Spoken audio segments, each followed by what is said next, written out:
Good evening dear aspirants. Anantha AS അക്കാഡമിയുടെ daily news analysis സെഷനിലേക്ക് എല്ലാവരെയും സ്വാഗതം ചെയ്യുകയാണ്. ഇന്ന് നമ്മളുടെ പത്രത്തിലെ ഏറ്റവും ഇമ്പോർട്ടൻ്റ് ആയിട്ട് എല്ലാവരും ചർച്ച ചെയ്യുന്ന ഒരു വിഷയമുണ്ട്, India Japan relation. Okay, so പല ന്യൂസുകൾ ഇതിന് മുന്നേ ഉണ്ടെങ്കിലും ഇതിന് മുകളിൽ ഒരു എഡിറ്റോറിയൽ ഉണ്ട് ഫ്രീഡം ഓഫ് സ്പീച്ചിനെ കുറിച്ചിട്ട്. ദെൻ നമ്മളുടെ എഡിറ്റോറിയലുകൾ പെർട്ടിക്കുലർലി വന്നിരിക്കുന്നത് രണ്ടെണ്ണം ഉണ്ട്. സോ ഇതിനെല്ലാം മാറ്റി നിർത്തിയിട്ട് ഞാൻ ഏറ്റവും ഇമ്പോർട്ടൻ്റ് ആയിട്ട് നമ്മൾ ചർച്ച ചെയ്യേണ്ട വിഷയം ഇന്ത്യ ജപ്പാൻ റിലേഷൻ ആണ്. ഇതുവരെ നമ്മൾ സംസാരിച്ചിട്ടില്ല ഈ ഇന്ത്യ ജപ്പാൻ റിലേഷനെ കുറിച്ചിട്ട്. സോ ഇന്ത്യ ജപ്പാൻ റിലേഷനെ കുറിച്ചിട്ട് നമ്മളൊന്ന് ഡീറ്റെയിൽ ആയിട്ട് അനലൈസ് ചെയ്യാൻ പോവുകയാണ്. ഓക്കെ, സോ ആദ്യം എങ്ങനെയാണ് ഒരു ഇന്റർനാഷണൽ റിലേഷൻ കേസ് വരുമ്പോൾ നമ്മൾ നോക്കുന്നത്? ജപ്പാന്റെ ഒരു പൊസിഷൻ നമ്മൾ നോക്കും, ജോഗ്രഫിക്കൽ പൊസിഷൻ ജപ്പാനുമായിട്ടുള്ളത് നമ്മൾ നോക്കും.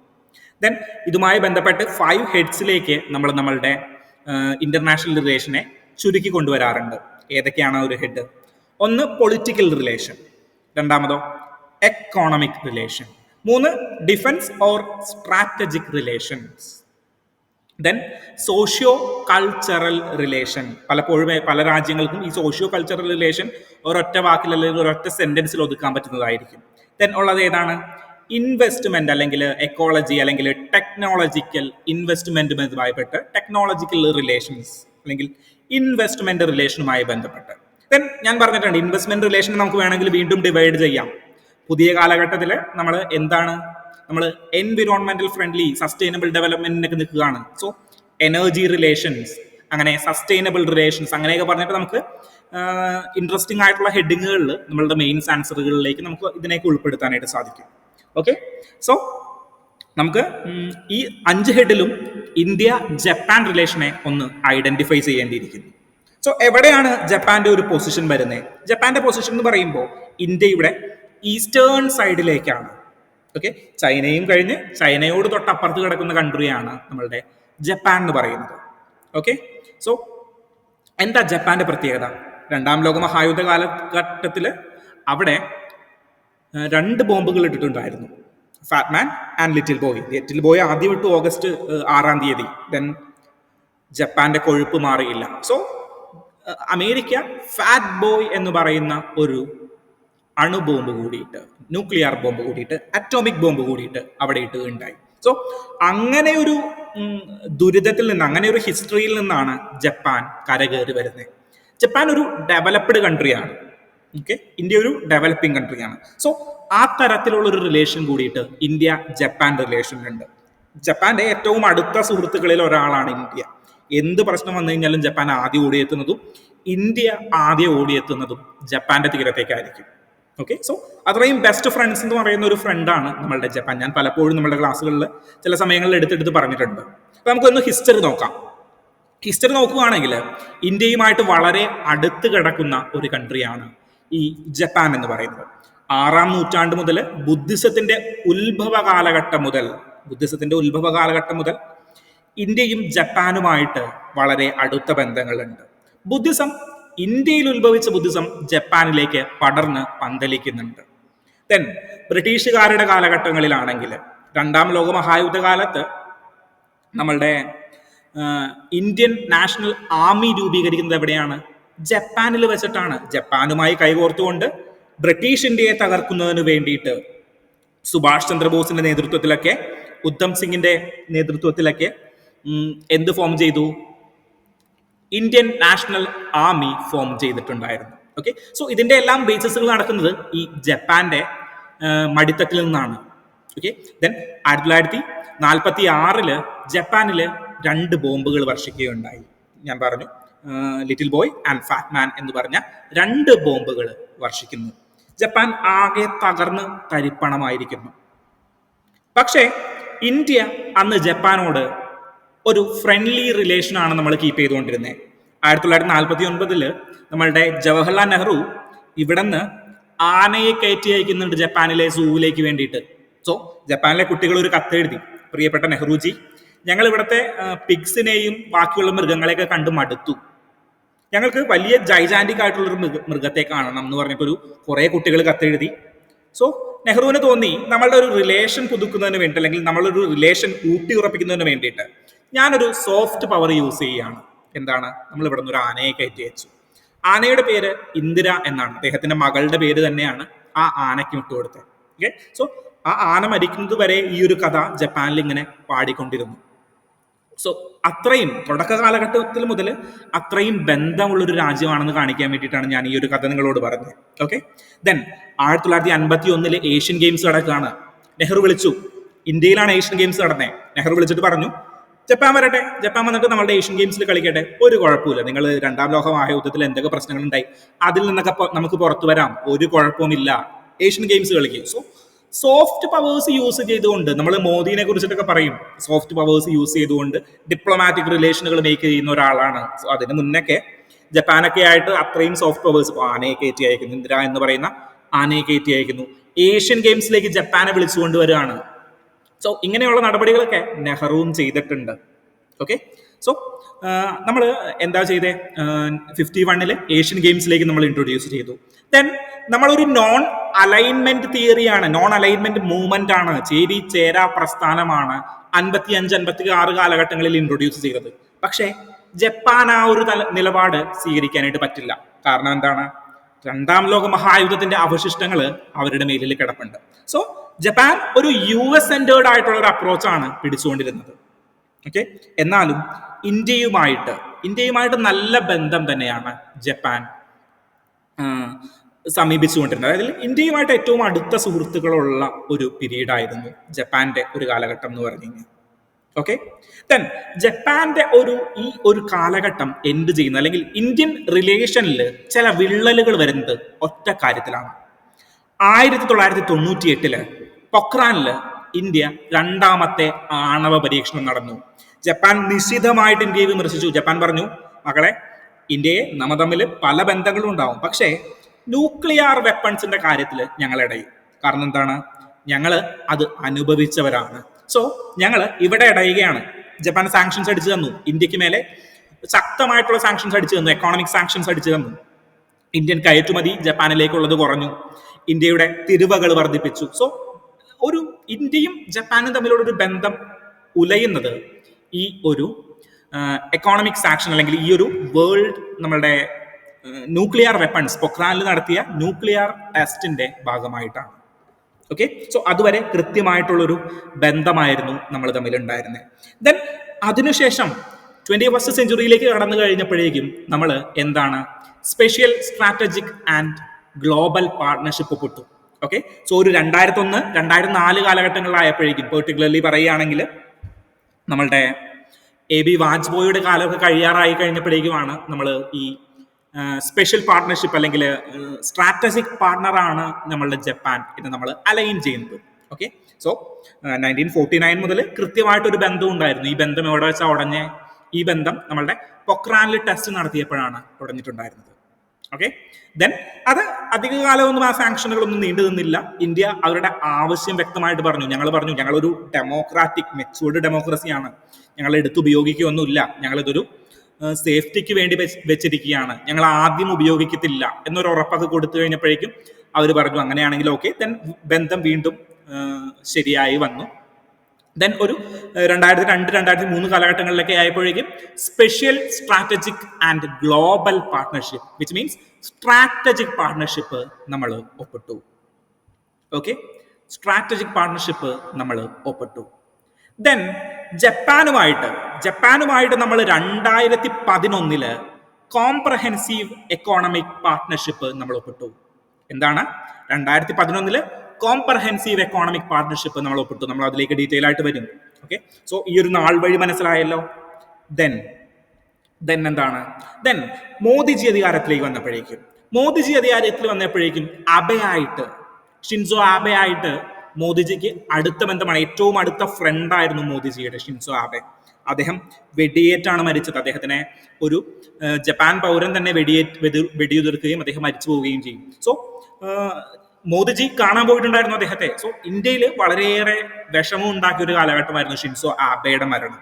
സോ 2014 മുതൽ മോദി അധികാരത്തിൽ വന്നു കഴിഞ്ഞപ്പോഴും ഷിൻസോ ആബെ അവിടെ ഭരിച്ചുകൊണ്ടിരിക്കുന്ന സമയത്തും ഇന്ത്യയും ജപ്പാനുമായിട്ടുള്ള പാർട്ട്ണർഷിപ്പുകൾ വളർന്നു. Okay, vision 2025, India and Japan vision 2025 എന്ന് പറയുന്ന ഒരു വിഷൻ വരെ ഇവർ രണ്ടുപേരും കൂടിയിട്ട് 2015 ഇംപ്ലിമെന്റ് ചെയ്തിട്ടുണ്ടായിരുന്നു. ഓക്കെ, സോ ആ ഒരു ഹിസ്റ്റോറിക്കൽ കാലഘട്ടം മനസ്സിലായാലോ. ആദ്യ കാലഘട്ടം മുതൽ നമ്മളുടെ ഏറ്റവും അടുത്ത സുഹൃത്താണ് ജപ്പാൻ എന്ന് പറഞ്ഞത്. സോ പൊളിറ്റിക്കൽ പാർട്ട്ണർഷിപ്പിൽ ഏറ്റവും ഇമ്പോർട്ടൻ്റ് ആയിട്ട് നമുക്ക് ചില കാര്യങ്ങൾ പറയാനായിട്ടുണ്ട്. എന്തൊക്കെയാണ്?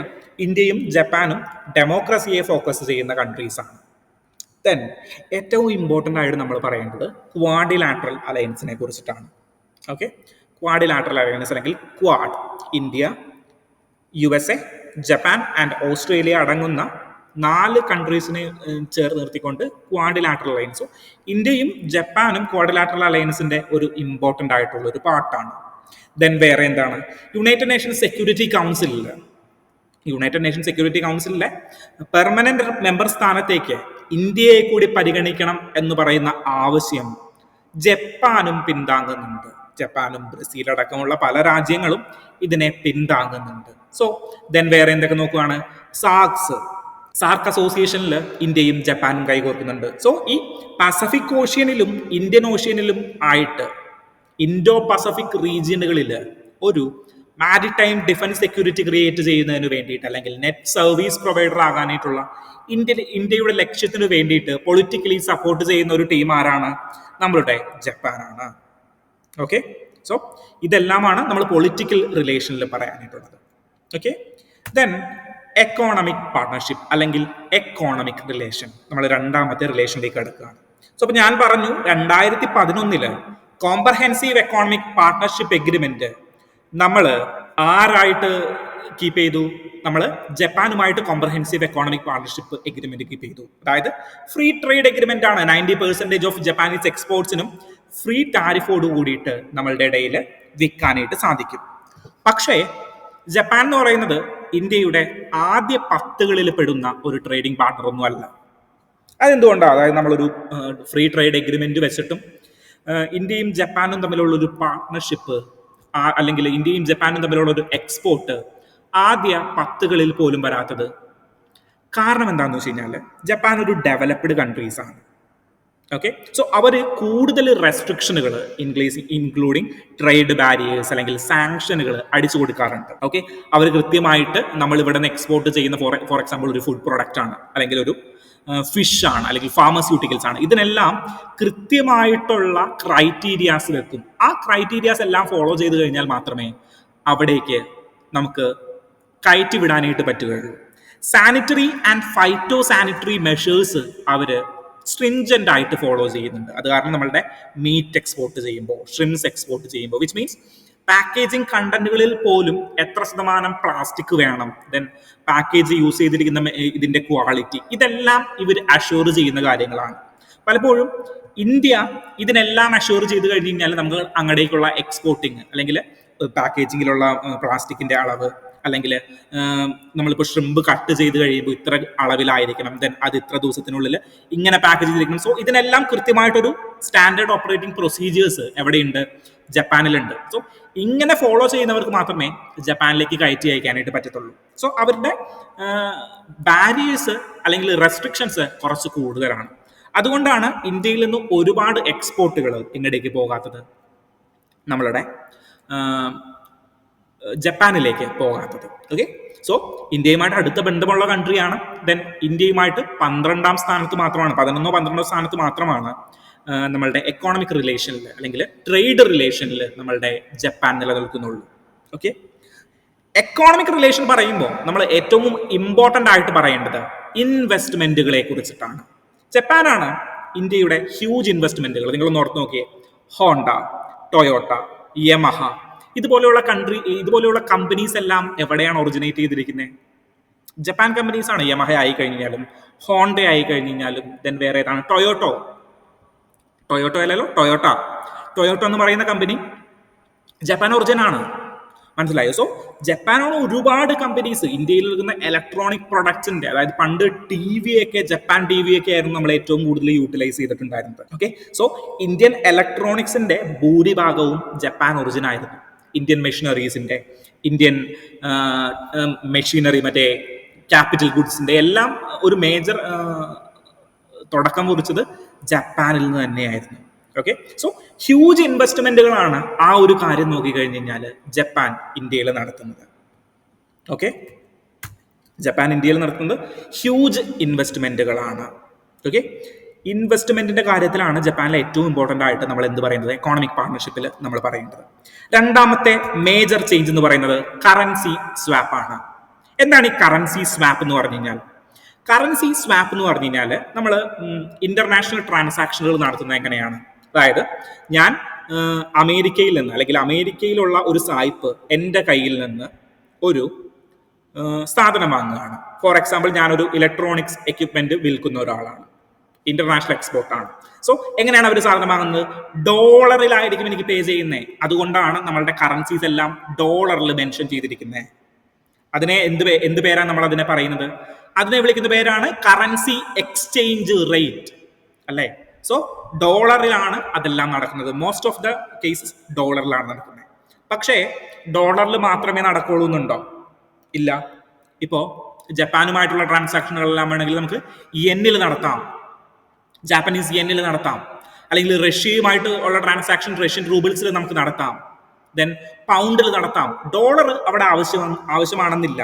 ഓക്കെ, സോ അങ്ങനെ ഡോളറിനെ മാറ്റി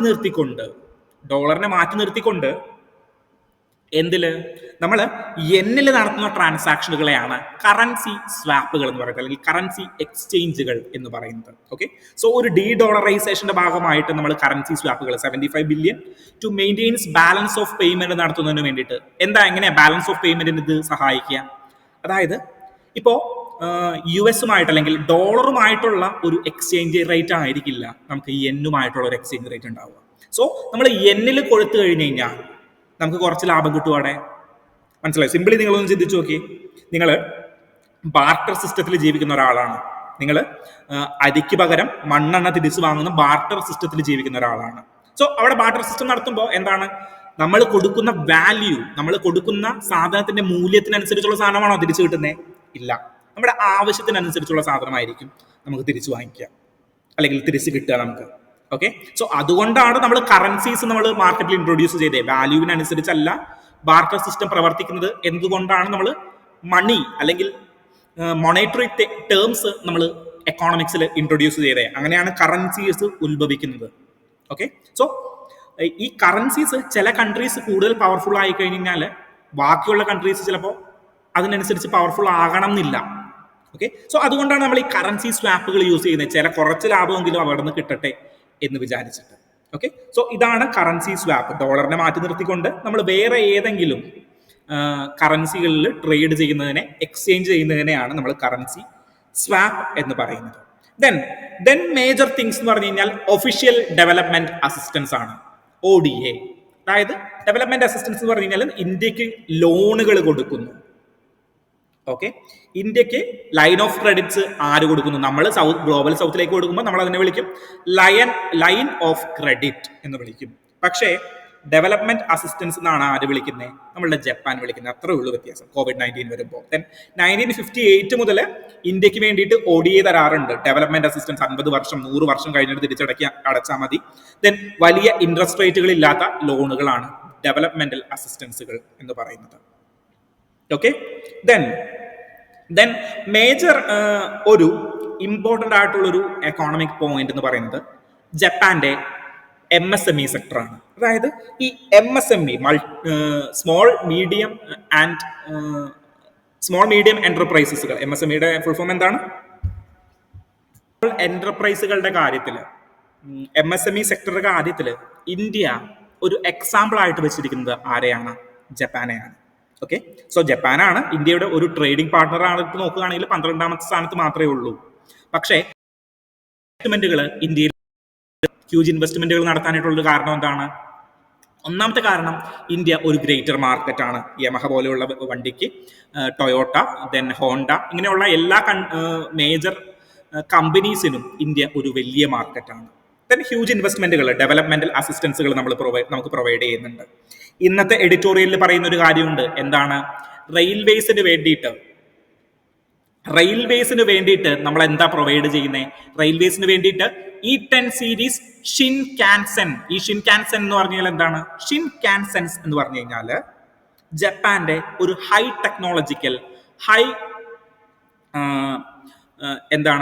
ടെക്നോളജി ഇൻഡ്യൂസ് ചെയ്യുന്ന ഒരു ട്രെയിനാണ്. അതായത് മോഡേൺ ടെക്നോളജി യൂസ് ചെയ്യുന്ന ഹൈ സ്പീഡ് ട്രെയിനാണ് ഈ ഷിൻകാസൻ എന്ന് പറഞ്ഞു കഴിഞ്ഞാൽ. ഓക്കെ, E10 സീരീസിലുള്ള ഒരു ട്രെയിനാണ്. ഓക്കെ, സോ ആ ടെക്നോളജി ഇന്ത്യക്ക് കൈമാറുകയാണ്. ഇന്ത്യയിൽ നമ്മളുടെ റെയിൽവേയിൽ നമുക്ക് ആ ടെക്നോളജി ഉപയോഗിച്ചുള്ള ട്രെയിനുകൾ നിർമ്മിക്കാനായിട്ടും അത് ഇന്ത്യയിലുടനീളം പ്രവർത്തിക്കാനായിട്ടുള്ള ഒരു ഓപ്പർച്യൂണിറ്റി അവർ തരികയാണ്. ഓക്കെ, സോ അങ്ങനെ ഒരു ടെക്നോളജിക്കൽ സിനർജി ഇവിടെ നമുക്ക് തന്നിട്ടുണ്ട്. ഓക്കെ, ദെൻ സോ നമ്മൾ എക്കോണമിക് റിലേഷൻ ആണ് പറഞ്ഞത്. കൺഫ്യൂസ്ഡ് ആകണ്ട, ടെക്നോളജി വരുമ്പോൾ ടെക്നോളജിയുടെ റിലേഷനും കൂടിയിട്ട് ഞാൻ അവിടെ പറയാം. ഓക്കെ, ഇന്ത്യയുടെ എക്കോണമിക് റിലേഷനിൽ എന്തൊക്കെയാ പറഞ്ഞത്? ഒന്ന് ട്രേഡാണ്. ട്രേഡ് അത്ര വലിയ ട്രേഡുകളൊന്നുമില്ല, കാരണം ഹൈ റെസ്ട്രിക്ഷനുകൾ നമ്മളുടെ ജപ്പാൻ ഏർപ്പെടുത്താറുണ്ട്. കറൻസി സ്വാപ്പ്, ഡെവലപ്മെന്റ് അസിസ്റ്റൻസുകൾ നമുക്ക് തരാറുണ്ട്. മേജറിൽ നമ്മൾ എങ്ങനെയാണ് എക്കോണമിയെ ഡിവൈഡ് ചെയ്യുന്നത്? Primary sector, secondary sector, tertiary sector. Primary sector അഗ്രികൾച്ചറുകളിൽ വലിയ ഇൻവെസ്റ്റ്മെന്റുകളൊന്നുമില്ല. ഓക്കെ, അഗ്രികൾച്ചറുകളിൽ ഇൻവെസ്റ്റ് ചെയ്യാൻ പറ്റുന്ന ഏരിയാസ് ഉണ്ട്, പക്ഷെ വലിയ ഇൻവെസ്റ്റ്മെന്റുകളൊന്നും നടത്തുന്നില്ല. മാനുഫാക്ചറിങ് സെക്ടറുകളിൽ ഹൈ ഇൻവെസ്റ്റ്മെന്റുകൾ ആര് നടത്തുന്നുണ്ട്? ജപ്പാൻ നടത്തുന്നുണ്ട്. കാരണം എന്താണ്? അവരുടെ സാധനങ്ങൾ വിറ്റ് പോകണം, അവരുടെ സാധനങ്ങൾ ഇവിടെ പ്രൊഡ്യൂസ് ചെയ്യുന്ന രീതിയിലൊക്കെ വളർത്തണം. ടേർഷ്യറി സെക്ടർ നോക്കുകയാണെങ്കിൽ, tertiary sector which means service sector. Service സെക്ടറിൽ എങ്ങനെയാണ്? സർവീസ് സെക്ടറുകളിൽ നമുക്ക് മേജർ ആയിട്ടുള്ളൊരു കാര്യം ഹ്യൂമൻ റിസോഴ്സസ് ആണ്. എന്താണ്? Human resources. ഓക്കെ, സോ നമ്മൾ എക്കോണമിക് സെക്ടർ പറഞ്ഞു. എക്കോണമിക് സെക്ടറിനെ മൂന്നായിട്ട് തിരിച്ചുകൊണ്ട് നമ്മൾ വീണ്ടും അനലൈസ് ചെയ്തു. ഓക്കെ, അതിലൊന്നാം ഒരു സർവീസ് സെക്ടറിൽ പറയുന്ന കാര്യമാണ് ഹ്യൂമൻ ക്യാപിറ്റൽ. അതായത് ജപ്പാൻ ഒരു ഏജിങ് പോപ്പുലേഷൻ ഉള്ള ഒരു കൺട്രിയാണ്. ഓക്കെ, ജപ്പാൻ ഒരു ഏജിങ് പോപ്പുലേഷൻ ഉള്ള ഒരു കൺട്രിയാണ്. കാരണം അവിടെ യുവാക്കൾ കുറവാണ്. ഇന്ത്യയെ പോലെ അല്ല, ഒരു പഴയ ആളുകളാണ്. സോ അങ്ങനെ ഏജിങ് പോപ്പുലേഷൻ ആയിട്ടുള്ള കൺട്രീസിന് രണ്ട് കാര്യങ്ങൾ നമുക്ക് കൊടുക്കാനായിട്ട് പറ്റും. എന്തൊക്കെയാണ് രണ്ട് കാര്യങ്ങൾ? ഒന്ന്, നഴ്സിംഗ് കെയർ കൊടുക്കാനായിട്ട് പറ്റും, അല്ലെങ്കിൽ ജെറിയാട്രിക് കെയേഴ്സ് നമ്മൾ പറയും. സോ നഴ്സിംഗ് കെയേഴ്സ് കൊടുക്കാനായിട്ട് ഇന്ത്യയിൽ നിന്ന് ഹ്യൂമൻ റിസോഴ്സുകൾ അങ്ങോട്ടേക്ക് പോകും. ദെൻ ഫാർമസ്യൂട്ടിക്കൽസ്, അതായത് മരുന്നുകൾ വേണ്ട. ഇവർക്ക് പ്രായമായി വരുമ്പോൾ പല മരുന്നുകളും അതുമായി ബന്ധപ്പെട്ട ചികിത്സകളൊക്കെ വേണമല്ലോ. സോ അതുമായി ബന്ധപ്പെട്ടുള്ള പ്രൊഡക്റ്റുകൾക്ക് അവിടെ ഡിമാൻഡ് കൂടും.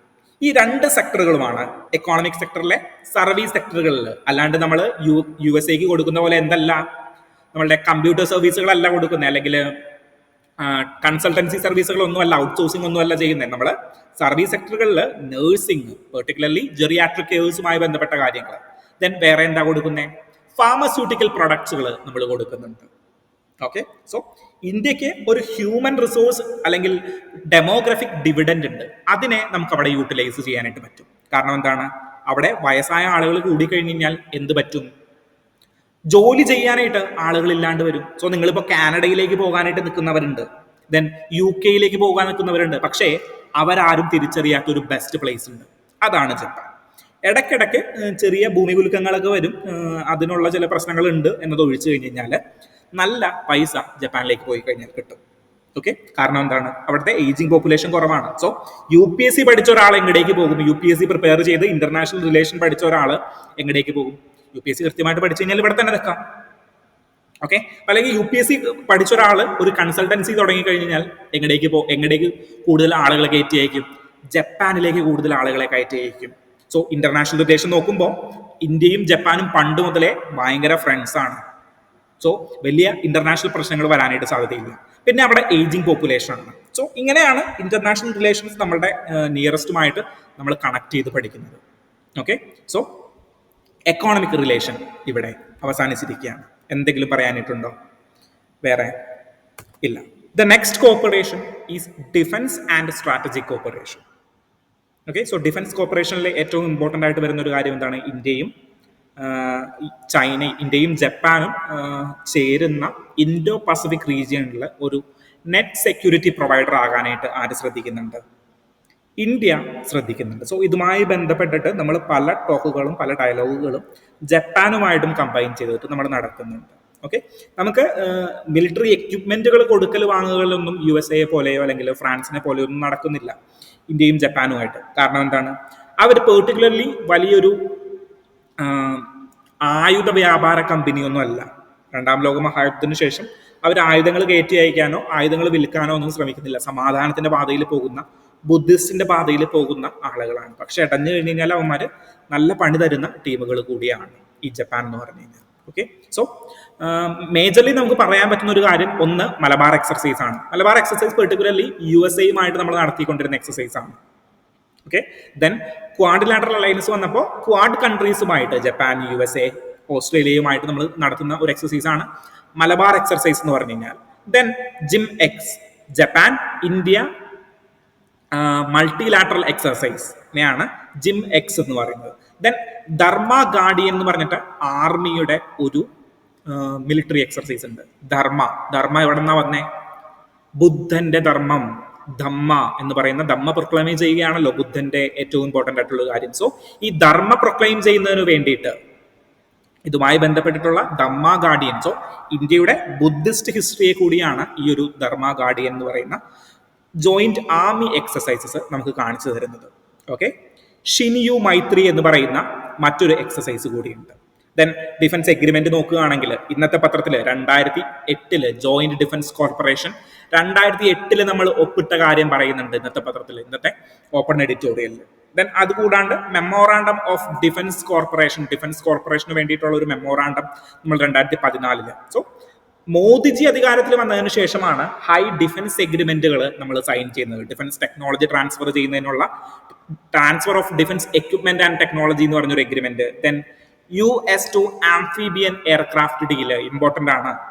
ആംഫീബിയൻ എയർക്രാഫ്റ്റ് US ആയിട്ട് വാങ്ങാനായിട്ടുള്ള നമ്മളുടെ ഒരു ഡീല് നടക്കുന്നത് India Japan, Modi Japan visit ചെയ്ത ഒരു സമയത്താണ് ഈ ഒരു ഡീല് 2016 നമ്മൾ വെക്കുന്നത്. ഓക്കെ, ദെൻ അതുകൂടാണ്ട് acquisition and cross servicing agreement, logistics share ചെയ്യുന്നതിന് വേണ്ടിയിട്ട് പെർട്ടിക്കുലർലി ജപ്പാന്റെ തീരത്ത് അല്ലെങ്കിൽ ജപ്പാനുമായി ബന്ധപ്പെട്ട് കിടക്കുന്ന പോർട്ടുകളിൽ നമ്മളുടെ നേവിയുടെ വെസൽസ് ഡോക്ക് ചെയ്യുവാനായിട്ടും റീഫ്യൂവൽ ചെയ്യാനായിട്ടുള്ള അധികാരം, acquisition and cross servicing agreement for logistic ഷെയറിങ്ങിന് വേണ്ടിയിട്ടുള്ള അധികാരം കൊടുക്കുന്ന ചില എഗ്രിമെന്റുകൾ കൂടിയിട്ട് നമ്മൾ അവിടെ സൈൻ ചെയ്തിട്ടുണ്ട്. ഓക്കെ, സോ മലബാർ എക്സസൈസ് ഒക്കെയാണ് ഇതിൽ മേജർ ഇമ്പോർട്ടൻ്റ് ആയിട്ടുള്ള സാധനങ്ങൾ വരുന്നത്. ദെൻ ഇവിടെ നമ്മൾ സ്ട്രാറ്റജിക് റിലേഷനിൽ ഏറ്റവും ഇമ്പോർട്ടൻ്റ് ആയിട്ട് ചെയ്തൊരു കാര്യം ഏഷ്യ ആഫ്രിക്ക ഗ്രോത്ത് കൊറിഡോർ ആണ്. എന്താണ് ഏഷ്യ ആഫ്രിക്ക ഗ്രോത്ത് കൊറിഡോർ? അതായത് China belt and road initiative പ്രൊജക്ടുകൾ ഇൻട്രൊഡ്യൂസ് ചെയ്തു. Then string of pearls policy നമ്മൾ ഇൻട്രൊഡ്യൂസ് ചെയ്തിട്ടുണ്ടായിരുന്നു ചൈന. ഓക്കെ, സോ അതിന് ബദലായിട്ട് നമ്മൾ എന്താ ഇൻട്രൊഡ്യൂസ് ചെയ്തേ? ഡയമണ്ട് ഓഫ് നെക്ലസ് അല്ലെങ്കിൽ നെക്ലസ് ഓഫ് ഡയമണ്ട്സ് എന്ന് പറഞ്ഞൊരു പ്രൊജക്ട് നമ്മൾ ഇൻട്രൊഡ്യൂസ് ചെയ്തു. അതുപോലെ മറ്റൊരു പ്രൊജക്റ്റ് ആണ് Asia Africa growth corridor. Particularly belt and road ഇനീഷ്യേറ്റീവിനെ അടിക്കുക എന്നുള്ളതാണ്. ജപ്പാൻ നമ്മളുടെ അലിയാണല്ലോ. സോ ജപ്പാനുമായി ചേർന്നുകൊണ്ട് ഏഷ്യയും ആഫ്രിക്കയും ഗ്രോ ചെയ്യുന്നതിന് വേണ്ടിയിട്ടുള്ള ഒരു ഹ്യൂജ് ഗ്രോത്ത് കൊറിഡോർ നമ്മൾ ഇൻട്രൊഡ്യൂസ് ചെയ്തിട്ടുണ്ടായിരുന്നു. Alternative to China's belt and road initiative. Okay, then major ഒരു കാര്യം എനിക്കിവിടെ പറയാനായിട്ടുള്ളത് ഇന്ത്യയും ജപ്പാനുമായിട്ട് നടത്തുന്ന ഹ്യൂജ് ഇൻവെസ്റ്റ്മെന്റ് പ്രൊജക്ടുകളെ കുറിച്ചിട്ടാണ്. Major thing is infrastructure corporation. Infrastructure corporation എന്ന് പറഞ്ഞു കഴിഞ്ഞാൽ ഞാൻ പറഞ്ഞിട്ടുണ്ടായിരുന്നു ഹ്യൂജ് ഇൻഫ്രാസ്ട്രക്ചർ കോർപ്പറേഷനുകൾ ആര് നടത്തുന്നുണ്ട്? ജപ്പാൻ ഇന്ത്യയിൽ നടത്തുന്നുണ്ട്.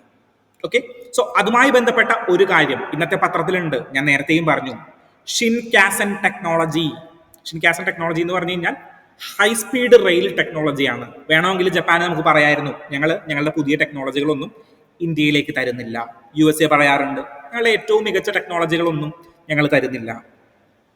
ഓക്കെ, സോ പക്ഷേ ഷിൻകാസൻ ടെക്നോളജി ഈറ്റൺ ഷിൻകാസൻ ടെക്നോളജി ഇന്ത്യക്ക് വേണ്ടിയിട്ട് തന്നു. So Mumbai Ahmedabad high speed railway corridor അല്ലെങ്കിൽ റെയിൽവേ ലൈൻ എന്ന് പറയുന്നത് ഇന്ത്യയും ജപ്പാനുമായിട്ടുള്ള ഒരു ഹ്യൂജ് ഇൻഫ്രാസ്ട്രക്ചർ കോർപ്പറേഷന്റെ ഉദാഹരണമാണ്.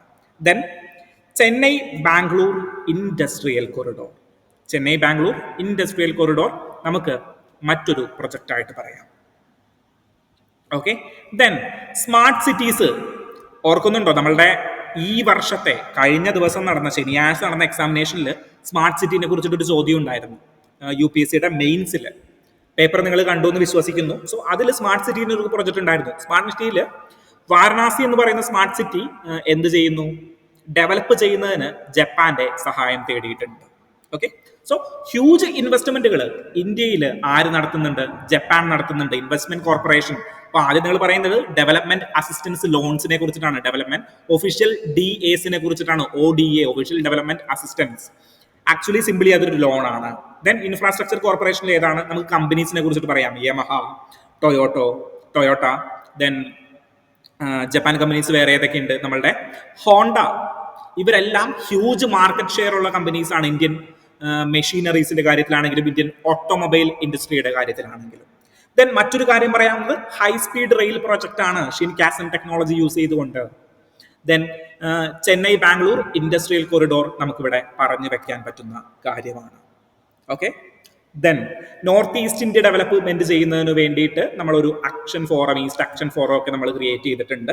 ആൻഡമാൻ ആൻഡ് നിക്കോബാർ ഐലൻഡ്, നമ്മൾ ഐലൻഡുകളെ കുറിച്ച് പഠിച്ചല്ലോ. ആ ലൈനിന്റെ പേരെന്താണ്, ഏത് ഡിഗ്രി ചാനലാണ്, 10 ഡിഗ്രി ചാനലാണല്ലോ കടന്നു പോകുന്നത്. സോ ആൻഡമാൻ ആൻഡ് നിക്കോബാർ ഐലൻഡുകളിലെ ഹ്യൂജ് ഇൻവെസ്റ്റ്മെന്റുകൾ നടത്താനായിട്ടുള്ള ചില പ്രൊജക്ടുകൾ കൂടിയിട്ട് ഇനീഷ്യൽ സ്റ്റേജിലേ ഉള്ളൂ, പക്ഷേ ചർച്ചകൾ നടന്നു വരുന്നുണ്ട്. സോ ഇനി മോദിജി 29-ാം തീയതി പോയിട്ട് ജപ്പാനിൽ പോയിട്ട് നമ്മളുടെ പ്രൈം മിനിസ്റ്ററിനെയൊക്കെ കണ്ടു കഴിയുമ്പോൾ ഹ്യൂജ് ഇൻവെസ്റ്റ്മെന്റുകൾ പ്രൊജക്ടുകൾ ഇനിയും ഇംപ്ലിമെന്റ് ചെയ്യാനായിട്ടുള്ള സാധ്യതകളുണ്ട്. ഓക്കെ. സോ നമ്മൾ പൊളിറ്റിക്കൽ റിലേഷൻ പറഞ്ഞു, എക്കോണമിക് റിലേഷൻ പറഞ്ഞു. എക്കോണമിക് റിലേഷൻ ക്ലിയർ ആയി എന്ന് വിശ്വസിക്കുന്നു. ദെൻ വേറെ ഏതാണ്, സ്ട്രാറ്റജിക് റിലേഷൻ പറഞ്ഞു. ഏതൊക്കെയാണ് സ്ട്രാറ്റജിക് റിലേഷനിൽ വരുന്നത്? സ്ട്രാറ്റജിക് റിലേഷനിൽ മലബാർ എക്സസൈസ്, ജിമെക്സ്, ധർമ്മഗാഡിയൻ, പിന്നെ ഷിൻയു മൈത്രി. ഈ ഷിൻയു മൈത്രി എന്നൊക്കെ പേര് കേൾക്കുമ്പോൾ തന്നെ നിങ്ങൾക്ക് മനസ്സിലാവും, അല്ലെങ്കിൽ ചൈന അല്ലെങ്കിൽ ജപ്പാൻ.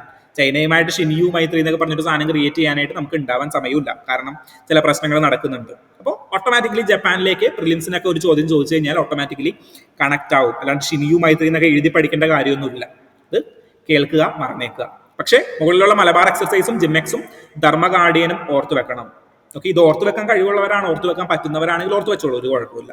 ദെൻ ഇത് ഞാൻ അത്ര സ്ട്രെസ് ചെയ്ത് പറയാത്തതിന് കാരണം acquisition and cross serving agreement എന്നൊക്കെ പറഞ്ഞു കഴിഞ്ഞാൽ അത്ര ഇമ്പോർട്ടന്റ് അല്ല. കാരണം എന്താണ്, നമ്മൾ USA ആയിട്ട് ഫ്രാൻസ് ഒക്കെ ആയിട്ട് എഗ്രിമെന്റ് ചെയ്യുന്നതുമായി ബന്ധപ്പെട്ട് നോക്കുമ്പോൾ ഇതിന് അത്ര വലിയ എൻഫോഴ്സ്മെന്റുകളില്ല. കാരണം ജപ്പാനുമായിട്ട് നമ്മൾ അത്ര വലിയ വ്യാപാര കരാറുകളോ അല്ലെങ്കിൽ ഡിഫൻസ് എഗ്രിമെന്റുകൾ നമ്മൾ അത്ര ചെയ്യാറില്ല. കാരണം അതൊരു ബുദ്ധിസ്റ്റ് രീതിയിലേക്ക് പോകുന്ന ഒരു കൺട്രിയാണ്, അല്ലെങ്കിൽ വലിയ പ്രശ്നങ്ങളൊന്നും ഉണ്ടാക്കാണ്ട് സമാധാന മാർഗത്തിൽ പോകുന്ന ഒരു കൺട്രിയാണ് ജപ്പാൻ എന്ന് പറഞ്ഞു കഴിഞ്ഞാൽ. ഓക്കെ. സോ 4 കാര്യങ്ങൾ പറഞ്ഞല്ലോ. ഇനി ഒരു കാര്യം കൂടി നിങ്ങൾക്ക് പറയാനായിട്ടുണ്ട്. ഏതാണ്? Cultural relation. സിമ്പിൾ ആണല്ലോ. ഇന്ത്യ ബുദ്ധിസ്റ്റ് റിലേഷൻ അങ്ങോട്ട് പറഞ്ഞു വെച്ചിട്ട് കൾച്ചറൽ റിലേഷൻ അങ്ങോട്ട് അവസാനിപ്പിച്ചേക്കാം. സോ ഇത്രയും കാര്യമാണ് നമ്മളുടെ ഇന്ത്യ ജപ്പാൻ റിലേഷനിൽ നമുക്ക് ഡീറ്റെയിൽ ആയിട്ട് അനലൈസ് ചെയ്യേണ്ടത്. ജപ്പാന് ചൈനയായിട്ട് ചില പ്രശ്നങ്ങളുണ്ട്, ജപ്പാന്റെ ചില ഐലൻഡുകൾ, ദെൻ ബോർഡേഴ്സ് റിലേറ്റഡ് ആയിട്ട് ചില പ്രശ്നങ്ങളുണ്ട്. സോ ഇതെല്ലാം കമ്പയർ ചെയ്ത് കഴിയുമ്പോൾ ദെൻ ജപ്പാനും ഒരു ഡെവലപ്ഡ് കൺട്രിയാണ്, ചൈന ഒരു ഡെവലപ്പിംഗ് കൺട്രിയാണ്, പക്ഷേ മാർക്കറ്റ് ഷെയർ ചൈനയ്ക്ക് കൂടുതലാണ്. ഓക്കെ. സോ അങ്ങനെയുള്ള കാര്യങ്ങളിലൊക്കെ ചൈനയും ജപ്പാനുമായിട്ട് ചില ഡിഫറൻസുകൾ ഉണ്ട്. സോ ആ കാര്യങ്ങളിലൊക്കെ നമുക്ക് ജപ്പാന്റെ കൂട്ടുപിടിക്കാനായിട്ട് പറ്റും. പക്ഷെ ജപ്പാനുള്ളൊരു പ്രോബ്ലം എന്താണെന്ന് വെച്ച് കഴിഞ്ഞാൽ ജപ്പാന് ക്രിട്ടിക്കൽ മിനറൽസുകൾ അത്രത്തോളം ഇല്ല. സോ ഈ ക്രിട്ടിക്കൽ മിനറൽസുകളിൽ ഇന്ത്യ അടക്കമുള്ള കൺട്രീസിനെ ആശ്രയിക്കുന്നുണ്ട്, പല കൺട്രീസിനെ ആശ്രയിക്കുന്നുണ്ട്. സോ ഇന്ത്യക്ക് അതൊരു ഓപ്പർച്യൂണിറ്റി കൂടിയാണ് ജപ്പാന്റെ കേസസിൽ നോക്കുകയാണെങ്കിൽ. സോ ഈ 5 ഫേസിലേക്കും നിങ്ങളൊന്ന് ഡീറ്റെയിൽ ആയിട്ട് തന്നെ ഓർത്ത് നോക്കുക. സമയത്തിന്റെ പരിമിതി ഉണ്ട് എന്ന് മനസ്സിലാക്കുക. ഓക്കെ. ഇനി നമുക്ക് സെക്കൻഡ് ന്യൂസിലേക്ക് പോകാം. ഇതാണ് ഞാൻ ഫസ്റ്റ് ന്യൂസ് ആയിട്ട് നമ്മളുടെ സ്ലൈഡ്സിൽ ക്രിയേറ്റ് ചെയ്തിട്ടിരിക്കുന്നത്. ഓക്കെ. സോ പക്ഷേ എൻ്റെ ഇമ്പോർട്ടൻസിന്റെ ബേസിസിൽ ഇന്ത്യ ജപ്പാൻ റിലേഷൻ എനിക്ക് ആദ്യം പറഞ്ഞേ പറ്റത്തുള്ളൂ. സോ കാരണം നമ്മളത് ഡിസ്കസ് ചെയ്യാത്തൊരു കാര്യമാണ്. സോ നമുക്ക് ഇനി ഈ ന്യൂസിലേക്ക് പോകാം.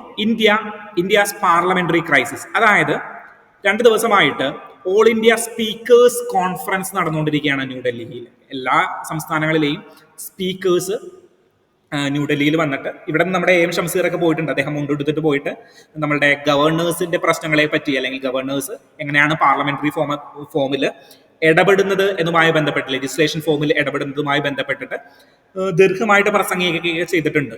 സോ ഓൾ ഇന്ത്യ സ്പീക്കേഴ്സ് കോൺഫറൻസിൽ ചില ചർച്ചകൾ നടന്നിരുന്നു. എന്തുമായി ബന്ധപ്പെട്ടിട്ടാണ്? Dysfunction of the legislatures. നമ്മൾ കഴിഞ്ഞ ദിവസം ഇതിനെക്കുറിച്ചിട്ട് ഡീറ്റെയിൽ ആയിട്ട് ഒരു ഡിസ്കഷൻ നടത്തിയിട്ടുണ്ടായിരുന്നു.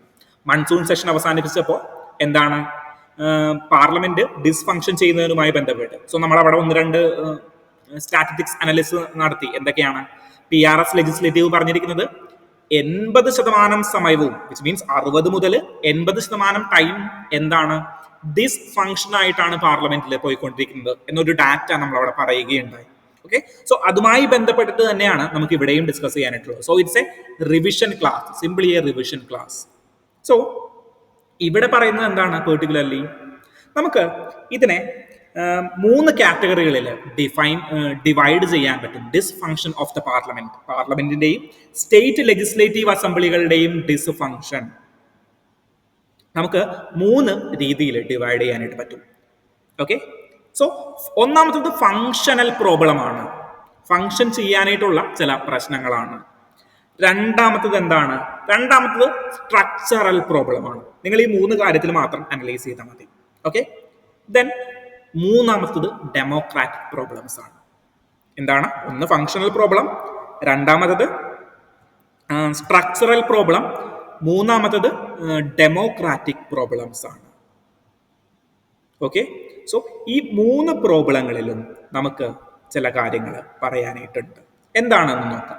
ഫങ്ഷണൽ പ്രോബ്ലം എന്ന് പറഞ്ഞു കഴിഞ്ഞാൽ നമ്മളുടെ പാർലമെന്റും ലെജിസ്ലേറ്റീവ് അസംബ്ലികളും കൃത്യമായിട്ട് ഫംഗ്ഷൻ ചെയ്യുന്നില്ല. ഇത് തന്നെയാണ് മൺസൂൺ സെക്ഷൻ അവസാനിച്ചപ്പോഴും ഓം ബിർളയും പറഞ്ഞത്, മോദിജിയും പറഞ്ഞത്. ഓക്കെ, സോ പാർലമെന്റ് ഫോമുകളെ കൃത്യമായിട്ട് യൂട്ടിലൈസ് ചെയ്യണം എന്നുള്ളതാണ് നമുക്ക് ഇവിടെ ചെയ്യാനായിട്ട് പറ്റുന്ന കാര്യം. ഓക്കെ, ഇവിടെ നോക്കുകയാണെങ്കിൽ 18ാമത്തെ ലോകസഭ 29% ടൈം മാത്രമേ കൂടിയിട്ടുള്ളൂ. ഓക്കെ, രാജ്യസഭയാണെങ്കിൽ 34% ടൈംസ് കൂടി. Then 15 bills passed. മേജർലി നമ്മളന്ന് അനലൈസ് ചെയ്യുകയാണെങ്കിൽ പാസ്സാകുന്ന ബില്ലുകളെല്ലാം ഒറ്റ ദിവസം കൊണ്ട് പാസ്സാകുന്നുണ്ട്. സോ ഒറ്റ ദിവസം കൊണ്ട് പാസ്സാകുന്നുണ്ട് എന്നതിനർത്ഥം എന്താണ്? ഒറ്റ ദിവസം കൊണ്ട് പാസ്സാകുന്നുണ്ട് എന്നതിനർത്ഥം നമ്മളുടെ ബില്ലുകൾ എന്താണ്? ബില്ലുകൾ കൃത്യമായിട്ട് ചർച്ചകൾ നടക്കുന്നില്ല. ഒരു ബില്ലുകളുടെ മേലെ കൃത്യമായിട്ട് ചർച്ചകൾ നടക്കുന്നില്ല എന്നതാണ് ഒറ്റ ദിവസം കൊണ്ട് പാസ്സാകുന്നു എന്നുള്ളതിനർത്ഥം. Okay, so average assembly sessions നമ്മൾ നോക്കുകയാണെങ്കിൽ സ്റ്റേറ്റ് ലെജിസ്ലേറ്റീവില് 20% മാത്രമേ സെഷൻസ് നടക്കുന്നുള്ളൂ. യു പിയുടെയും മധ്യപ്രദേശിന്റെയും കേസിൽ അതിൽ 16% മാത്രമേ നടക്കുന്നുള്ളൂ. അതായത് 10 ദിവസം ഉണ്ടെങ്കിൽ അല്ലെങ്കിൽ 100 ദിവസം സഭ സമ്മേളിച്ചിട്ടുണ്ടെങ്കിൽ എത്രയാണ്? 16 ദിവസം മാത്രമേ സഭ കൃത്യമായിട്ട് സമ്മേളിക്കുന്നുള്ളൂ. ഞാൻ അന്ന് ഡിസ്കഷനിൽ പറഞ്ഞു, 1 മിനിറ്റ് ലോകസഭ സമ്മേളിക്കുന്നതിന് വേണ്ടിയിട്ട് ചെലവാകുന്ന തുക 2.5 ലക്ഷം രൂപയാണ്. 1 മിനിറ്റ് കേട്ടോ. കാരണം food, accommodation, light, security, NST security, ഓരോരുത്തർക്കും കാർ സ്പേസ്, അവരുടെ ഡ്രൈവേഴ്സിന് സ്പേസ്, അവരെ ചെക്ക് ചെയ്യില്ല, ഇവരെ ചെക്ക് ചെയ്യില്ല, എല്ലാം കൂടി കൂട്ടി എത്രയാ വരുന്നത്? 2.5 ലക്ഷം രൂപ 1 മിനിറ്റിന് ചെലവാക്കുന്നുണ്ട് നമ്മൾ. എന്നിട്ടാണ് ഈ ഡിസ്റപ്ഷൻസ് നടക്കുന്നത്, പാർലമെന്ററി ഡിസ്റപ്ഷൻസ് നടക്കുന്നത്. സോ സംസ്ഥാന സർക്കാരിലേക്ക് വരുമ്പോഴും ഈ ഫങ്ഷണൽ പ്രോബ്ലം അല്ലെങ്കിൽ ഫങ്ഷണൽ പ്രോബ്ലംസ് സെയിം തന്നെയായിട്ടാണ് തുടരുന്നത്. ഓക്കെ, യു പിയും മധ്യപ്രദേശും 16% മാത്രമേ കൂടുന്നുള്ളൂ. ഇതിൽ ചില മേജറായിട്ട് വർക്ക് ചെയ്യുന്ന കൺട്രീസ് എന്ന് പറഞ്ഞു കഴിഞ്ഞാൽ അല്ലെങ്കിൽ സംസ്ഥാനങ്ങൾ എന്ന് പറഞ്ഞു കഴിഞ്ഞാൽ കേരളയും ഒഡീഷയാണ്. കേരളത്തിലെ 38 ദിവസം സഭ സമ്മേളിച്ചതിൽ 38 ദിവസവും എന്ത് ചെയ്തിട്ടുണ്ട്? പ്രവർത്തിക്കുന്നുണ്ട്. സോ നാഷണൽ ആവറേജിന്റെ എബോവ് ആയിട്ട് ഓൾമോസ്റ്റ് ഡബിൾ ആയിട്ട് ആരുണ്ട്? കേരളയും ഒഡീഷയും പ്രവർത്തിക്കുന്നുണ്ട്. മെയിൻസിൽ അപ്പൊ ആൻസർ എഴുതി കൂടെ. ഡിസ്ഫങ്ഷൻ ചെയ്യുമ്പോൾ ഗ്രേറ്റസ്റ്റ് എക്സാമ്പിൾ ആയിട്ട് നമുക്ക് ആരെ കൊടുക്കാം? കേരളയെയും ഒഡീഷയെയും കൊടുക്കാം. ഇങ്ങനെയാണ് സ്റ്റാറ്റിസ്റ്റിക്സുകളെ നമ്മൾ യൂട്ടിലൈസ് ചെയ്യുന്നത്. ഓക്കെ, ദെൻ രണ്ടാമത്തത് സ്ട്രക്ചറൽ വീക്ക്നെസ് ആണ് അല്ലെങ്കിൽ ഇൻസ്റ്റിറ്റ്യൂഷണൽ വീക്ക്നെസ് ആണ്. ഓക്കെ, ഇൻസ്റ്റിറ്റ്യൂഷണൽ വീക്ക്നെസ് ആണ്. ഇൻസ്റ്റിറ്റ്യൂഷണൽ വീക്ക്നെസ്സിൽ നമുക്ക് എന്തൊക്കെ പറയാനായിട്ട് പറ്റും? ഒന്നാമത്തെ കാര്യം, വീക്കെൻഡ് ലീഡർഷിപ്പ് പൊസിഷൻസ്. എന്താണ് ഈ വീക്കെൻഡ് ലീഡർഷിപ്പ് പൊസിഷൻസ് എന്ന് പറഞ്ഞു കഴിഞ്ഞാൽ സിംപ്ലി പറയുകയാണെങ്കിൽ ഡെപ്യൂട്ടി സ്പീക്കേഴ്സ് ഇല്ല, അല്ലെങ്കിൽ അതുമായി ബന്ധപ്പെട്ട ഓഫീസേഴ്സ് കൃത്യമായിട്ട് ഫങ്ഷൻ ചെയ്യാതിരിക്കുക. ഓക്കെ, സോ ലീഡർഷിപ്പ് പൊസിഷനുകൾ ഒഴിഞ്ഞു കിടക്കുന്നു. Committee dysfunction. എന്താണ് ഈ കമ്മിറ്റി ഡിസ്ഫങ്ഷൻ എന്ന് പറഞ്ഞാൽ? കമ്മിറ്റി ഡിസ്ഫങ്ഷൻ എന്ന് പറഞ്ഞാൽ പാർലമെന്ററി കമ്മിറ്റികൾ, ജോയിന്റ് പാർലമെന്ററി കമ്മിറ്റികൾ, JPC കമ്മിറ്റികൾ, ദെൻ റീഡിംഗ് കമ്മിറ്റീസ്, പല ബില്ലുകളെ കുറിച്ചും ചർച്ച ചെയ്യേണ്ട കമ്മിറ്റികൾ കൃത്യമായിട്ട് ഫങ്ഷൻ ചെയ്യാതിരിക്കുക. ഓക്കെ, സോ ഫസ്റ്റ് റീഡിങ് സഭയിൽ ഉൾപ്പെടുത്തി കഴിഞ്ഞിട്ട് സെക്കൻഡ് റീഡിങ് എന്താണ്? ഡിഫറെന്റ് കമ്മിറ്റീസിലേക്ക് വേണ്ടിയിട്ട്, സെലക്ട് കമ്മിറ്റീസിലേക്ക് വേണ്ടിയിട്ട് ബില്ലുകൾ വിടും. നമ്മൾ ബില്ലുകൾ എങ്ങനെയാണ് നിയമമാകുന്നത് എന്ന് കൃത്യമായിട്ട് പഠിച്ചിട്ടുണ്ടായിരുന്നു. അവിടെ എങ്ങനെയാണ് നമ്മൾ പറഞ്ഞേ? ഒരു ബില്ല് ഫസ്റ്റ് റീഡിങ്ങിന് ശേഷം സെക്കൻഡ് റീഡിങ്ങിന് മുന്നേ എന്താണ്? സെലക്ട് കമ്മിറ്റിക്ക് വിടും, ജോയിന്റ് പാർലമെന്ററി കമ്മിറ്റി അല്ലെങ്കിൽ സെലക്ട് കമ്മിറ്റിക്ക് നമ്മൾ വിടാറുണ്ട്. സോ ഈ കമ്മിറ്റികളെല്ലാം കൃത്യമായിട്ട് ഫങ്ഷൻ ചെയ്യുന്നില്ല. Then power concentration. ഒരു ചീഫ് മിനിസ്റ്റേഴ്സ് അല്ലെങ്കിൽ പ്രൈം മിനിസ്റ്റേഴ്സിന്റെ നമ്മളുടെ ലെജിസ്ലേറ്റീവ് ഇൻഡിപെൻഡൻസിന് ഭംഗം വരുത്തുന്ന രീതിയിൽ ഇവര് പ്രവർത്തിക്കുന്നു, അല്ലെങ്കിൽ സെൻട്രാലിറ്റിയോട് കൂടിയിട്ട് അവര് പ്രവർത്തിക്കുന്നു. നമുക്കറിയാവുന്ന കാര്യമാണ്. രണ്ടാമത്തെ കാര്യം എന്ന് പറഞ്ഞു കഴിഞ്ഞാൽ കേപ്പബിലിറ്റി ഇല്ല.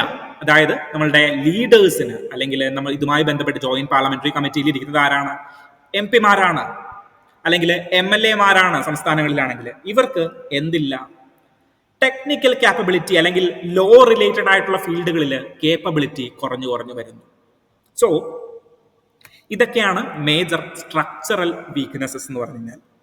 ദെൻ മൂന്നാമത്തെ ഇഷ്യൂ എന്ന് പറഞ്ഞു കഴിഞ്ഞാൽ ഡെമോക്രാറ്റിക് ഇഷ്യൂ ആണ്. ഡെമോക്രാറ്റിക് ഇഷ്യൂവിലാണ് നമുക്ക് ഈ പവർ കോൺസെൻട്രേഷൻ പറയാൻ പറ്റുന്നത്. പോക്കറ്റിൽ നിന്ന് ബില്ലെടുത്ത് ഒരു ദിവസം പാസ്സാക്കുന്ന സിസ്റ്റം കൊണ്ടുവരുന്നു. ഏതൊക്കെ ബില്ല്? കഴിഞ്ഞ ദിവസം 130th അമെന്റ്മെന്റ് MP-മാർക്ക് എപ്പോഴാണ് കിട്ടിയേ? വൈകുന്നേരം. അതായത് ബില്ല് ഇൻട്രൊഡ്യൂസ് ചെയ്യുന്നതിന് വൈകുന്നേരം ഒരു പേപ്പറുമായിട്ട് നമ്മളുടെ ആള് വന്നിരിക്കുകയാണ്. എന്നിട്ട് പറയാണ്, നാളെ ഈ ബില്ല് ഞങ്ങൾ ഒരു ബില്ല് ഇൻട്രൊഡ്യൂസ് ചെയ്യാൻ പോകുന്നുണ്ട്. മാധ്യമങ്ങളടക്കം ഞെട്ടിപ്പോയി.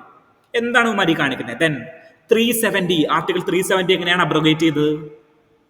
ആർട്ടിക്കിൾ 370 അബ്രോഗേറ്റ് ചെയ്യാനായിട്ടും സെയിം രീതിയിൽ ഞെട്ടിപ്പോകുന്നുണ്ട്. എന്താണ് ഇവിടെ നടക്കുന്നത് എന്നറിയാണ്ട് നമ്മൾ ഞെട്ടിപ്പോകുന്നുണ്ട്. സോ അങ്ങനെയുള്ള ഡെമോക്രാറ്റിക് ഇഷ്യൂസ് കൂടിയിട്ട് ഇവിടെ ഭാഗഭാക്കാക്കുകയാണ്. ഓക്കെ, സോ ഇത് എന്തിലേക്കാണ് ലീഡ് ചെയ്യുന്നത്? അതായത് ഇങ്ങനെയുള്ള പ്രശ്നങ്ങൾ, ഇപ്പോൾ ഡിസ്ഫങ്ഷൻ, പാർലമെന്റ് ഡിസ്ഫങ്ഷൻ ചെയ്തു കഴിഞ്ഞാൽ ഡെമോക്രാറ്റിക് പ്രൊസീജിയർ തന്നെ അപതാളത്തിലാകും.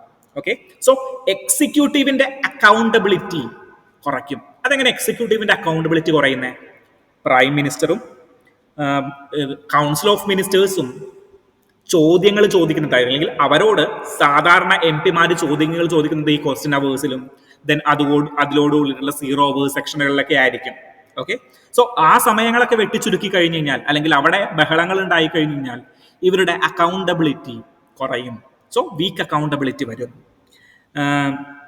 ദെൻ വേറെ എന്തൊക്കെയാണ് പ്രശ്നങ്ങൾ വരാം? സോ ഇതൊക്കെയാണ് ഇതിൽ മേജർ ആയിട്ട് വരുന്ന problems. Then what are the path to parliamentary restoration? നമ്മൾ കൃത്യമായിട്ട് സംസാരിച്ചിട്ടുണ്ടായിരുന്നു. പാർലമെന്ററി ഫോറം കൃത്യമായിട്ട് യൂട്ടിലൈസ് ചെയ്യാനായിട്ട് നമ്മൾ സഹായിക്കണം. സോ ഇറ്റ്സ് എ റിവിഷൻ ആണ്, കേട്ടിരിക്കുക. പാർലമെന്ററി ഫോംസ് കൃത്യമായിട്ട് യൂട്ടിലൈസ് ചെയ്യാനായിട്ട് പറ്റണം. ഞാൻ അന്ന് നമ്മളുടെ VD സതീശന്റെ ഒരു എക്സാമ്പിൾ പറഞ്ഞു. അദ്ദേഹം എന്താ പറഞ്ഞേ? ഇനി ഞങ്ങൾ വെറുതെ സഭയെ തടസ്സപ്പെടുത്തില്ല, പകരം എന്ത് ചെയ്യും? നമ്മളുടെ ലെജിസ്ലേറ്റീവ് ഫോം അല്ലെങ്കിൽ ലെജിസ്ലേറ്റീവ് അസംബ്ലിയുടെ ഫോറം കൃത്യമായിട്ട് യൂട്ടിലൈസ് ചെയ്തുകൊണ്ട് നമുക്ക് പറയാനായിട്ടുള്ള കാര്യങ്ങൾ പറയും. ദെൻ വേറെ എന്താണ്? സ്ട്രിൻജന്റ് മെഷേഴ്സ്, അതായത് റിപ്പീറ്റഡ് ആയിട്ട് സഭ തടസ്സപ്പെടുന്നവർക്കെതിരെ കൃത്യമായിട്ടുള്ള നടപടികൾ, സസ്പെൻഷൻ അടക്കമുള്ള നടപടികൾ കൃത്യമായിട്ട് നടത്തണം. ദെൻ കോഡ് ഓഫ് എത്തിക്സ്, എവിടെയാണ് നമ്മൾ പറഞ്ഞേ? സെക്കൻഡ് ARC കമ്മീഷൻ റിപ്പോർട്ട് പറഞ്ഞപ്പോൾ ഞാൻ പറഞ്ഞു, സെക്കൻഡ് ARC കമ്മീഷൻ റിപ്പോർട്ട് പറഞ്ഞപ്പോൾ എത്തിക്സ് കോഡ് നമ്മളുടെ MPസും MLAസും ഫോളോ ചെയ്യേണ്ട എത്തിക്കൽ കോഡ് ഓഫ് കണ്ടക്റ്റുകൾ നമ്മൾ കൃത്യമായിട്ട് പാലിച്ചാൽ മാത്രമേ നമ്മൾ എന്ത് ചെയ്യുകയുള്ളൂ? നമ്മൾ ഈ ഒരു ഡിസ്ഫങ്ഷൻ, പാർലമെന്റിന്റെയും ലെജിസ്ലേറ്റീവ് അസംബ്ലീസിന്റെയും ഡിസ്ഫങ്ഷൻ കൃത്യമായിട്ട് പരിഹരിച്ചു പോകാനായിട്ട് നമുക്ക് സാധിക്കുകയുള്ളൂ. ഓക്കെ, സോ ഇതാണ് ഈ ഒരു ആർട്ടിക്കിളിൽ പറയുന്നത്. നമുക്ക് നെക്സ്റ്റ് ആർട്ടിക്കിളിലേക്ക് പോകാം. Next article is related to press freedom in India. അതായത് നമ്മളുടെ ആരെയാണ്? കരൺ താപ്പറിനെ അടക്കം ദ വൈറസിന്റെ ഇമ്പോർട്ടൻ്റ് ആയിട്ടുള്ള ആളുകളെ അസം ഗവർണറിൽ സെഡീഷൻ കേസിൽ പിടിച്ചത് ഓർക്കുന്നുണ്ടോ? കഴിഞ്ഞ ദിവസമാണ് ഹിന്ദു എഡിറ്റോറിയൽ നിശിതമായിട്ട് അതിനെ വിമർശിച്ചത്. നിങ്ങൾ എന്തായി കാണിക്കുന്നത് എന്നൊക്കെ ചോദിച്ചിട്ട് നിശിതമായിട്ട് വിമർശിച്ചു. സോ ഇന്ന് അതുമായി ബന്ധപ്പെട്ട് ഒരു ഓപ്പൺ എഡിറ്റോറിയൽ വന്നിരിക്കുകയാണ്. The dangerous wiring together of a conspiracy. Okay, so ഇന്ത്യയുടെ പ്രസ് ഫ്രീഡം വളരെ വലിയ പ്രശ്നത്തിലാണെന്നൊക്കെയാണ് ഈ ആർട്ടിക്കിൾ പറയുന്നത്. സോ ഇതുമായി ബന്ധപ്പെട്ടിട്ട് ഇന്ത്യയുടെ ഫ്രീഡം ഓഫ് സ്പീച്ച് അല്ലെങ്കിൽ പ്രസ് ഫ്രീഡവുമായി ബന്ധപ്പെട്ടിട്ടുള്ള ലാൻഡ്മാർക്ക് ജഡ്ജ്മെന്റുകളാണ് നമ്മൾ ഇവിടെ ഡിസ്കസ് ചെയ്യാനായിട്ട് പോകുന്നത്. ഓക്കെ, സോ നമ്മൾ കഴിഞ്ഞ ദിവസം എന്തുമായി ബന്ധപ്പെട്ടിട്ട്? ക്രിമിനലൈസേഷൻ ഓഫ് ഇന്ത്യൻ പൊളിറ്റിക്സുമായി ബന്ധപ്പെട്ടിട്ട്, പിന്നെ ഗവേണേഴ്സിന്റെ പ്രിവിലേജ് അല്ലെങ്കിൽ അബ്സല്യൂട്ട് റൈറ്റ് അവർക്കുണ്ടോ എന്നതുമായി ബന്ധപ്പെട്ടിട്ട് 4 കേസ് ലോസ് പഠിച്ചിട്ടുണ്ടായിരുന്നു ഇന്നലത്തെ ന്യൂസിൽ. ഏതൊക്കെയായിരുന്നു അത്? ഒന്നാമത്തത് നമ്മളുടെ പഞ്ചാബ് റിലേറ്റഡ് ആയിട്ട് Shamsher Singh versus state of Punjab case 1975. Okay, then നമ്മൾ എങ്ങടേക്ക് പോയി? നമ്മൾ അരുണാചൽ പ്രദേശിലെ ഡെപ്യൂട്ടി സ്പീക്കർ കേസുമായി ബന്ധപ്പെട്ടിട്ട് നമ്മൾ പോയി. ഓക്കെ, ഡെപ്യൂട്ടി സ്പീക്കർ കേസിൽ നമ്മൾ ഗവർണറിന്റെ കാര്യം പറഞ്ഞു. ദെൻ വേറെ 2 കേസ് കൂടി നമ്മൾ പഠിച്ചു. Narula versus union of India case 2016 നടന്ന കേസ്. ദെൻ അത് കൂടാണ്ട് വേറൊരു കേസും കൂടി പറഞ്ഞല്ലോ, Lily Thomas versus union of India case. Okay, ഈ കേസ് ലോസ് ഒക്കെ ഓർക്കുന്നുണ്ടോ? ഓർക്കുന്നില്ലെങ്കിൽ മറന്നു പോയിട്ടുണ്ടാവും ചിലര്. സോ വീണ്ടും പോയി അത് റിവൈസ് ചെയ്യുക. ദെൻ എന്താണ് ആ കഥയെന്ന് ഓർത്ത് വെക്കുക. ആ കഥ ഓർത്ത് കഴിഞ്ഞാൽ മാത്രമേ നിങ്ങൾ ആ കേസ് ലോസ് ഓർക്കത്തുള്ളൂ. അല്ലെങ്കിൽ കേസ് ലോസ് ഒക്കെ കാണാപ്പാടം പഠിക്കാൻ നിന്ന് കഴിഞ്ഞാൽ നിങ്ങൾ ഒരുപാട് കേസ് ലോസ് കാണാപ്പാടം പഠിക്കേണ്ടി വരും. സോ ഒരുപാട് കാര്യങ്ങൾ നമ്മൾ ഇൻടേക്ക് ചെയ്യുന്നുണ്ട് നമ്മുടെ UPSC സിവിൽ സർവീസ് ജേണിയിൽ. സോ കേസ് ലോസ് മാത്രമല്ല നമ്മൾ പഠിക്കുന്നത്. കേസ് ലോസ് മാത്രമാണ് നമ്മൾ പഠിക്കുന്നതെങ്കിൽ ഇതെല്ലാം നമുക്ക് കാണാപ്പാടം പഠിച്ചു പോകാമായിരുന്നു. ഓക്കെ, പക്ഷേ UPSCയുടെ ജേണിയിൽ അത് പ്രാക്ടിക്കലി പോസിബിൾ അല്ല. സോ അതുകൊണ്ട് നമ്മൾ അതിന് പിന്നിലുള്ള ഒരു ഹിസ്റ്ററിയും എന്താണെന്നുള്ളതൊരു സ്റ്റോറി പോലെ നമ്മൾ ഓർത്തിരിക്കുക. സോ സിനിമാ കഥ ഓർത്തിരിക്കുന്ന പോലെ, ബാഹുബലിയുടെ കഥ ഓർത്തിരിക്കുന്ന പോലെ നമ്മൾ ഓർത്തിരിക്കുക. ഓക്കെ, സോ ഇവിടെയും നമ്മൾ ഡിസ്കസ് ചെയ്യുന്നത് പ്രധാനപ്പെട്ട 1-2 കേസ് ലോസ് ആണ്. അതായത് ഇന്ത്യയുടെ പ്രസ് ഫ്രീഡം സംരക്ഷിക്കുന്നതിന് വേണ്ടിയിട്ട് സുപ്രീം കോടതി ഇടപെട്ടിട്ടുള്ള ചില സന്ദർഭങ്ങളാണ്.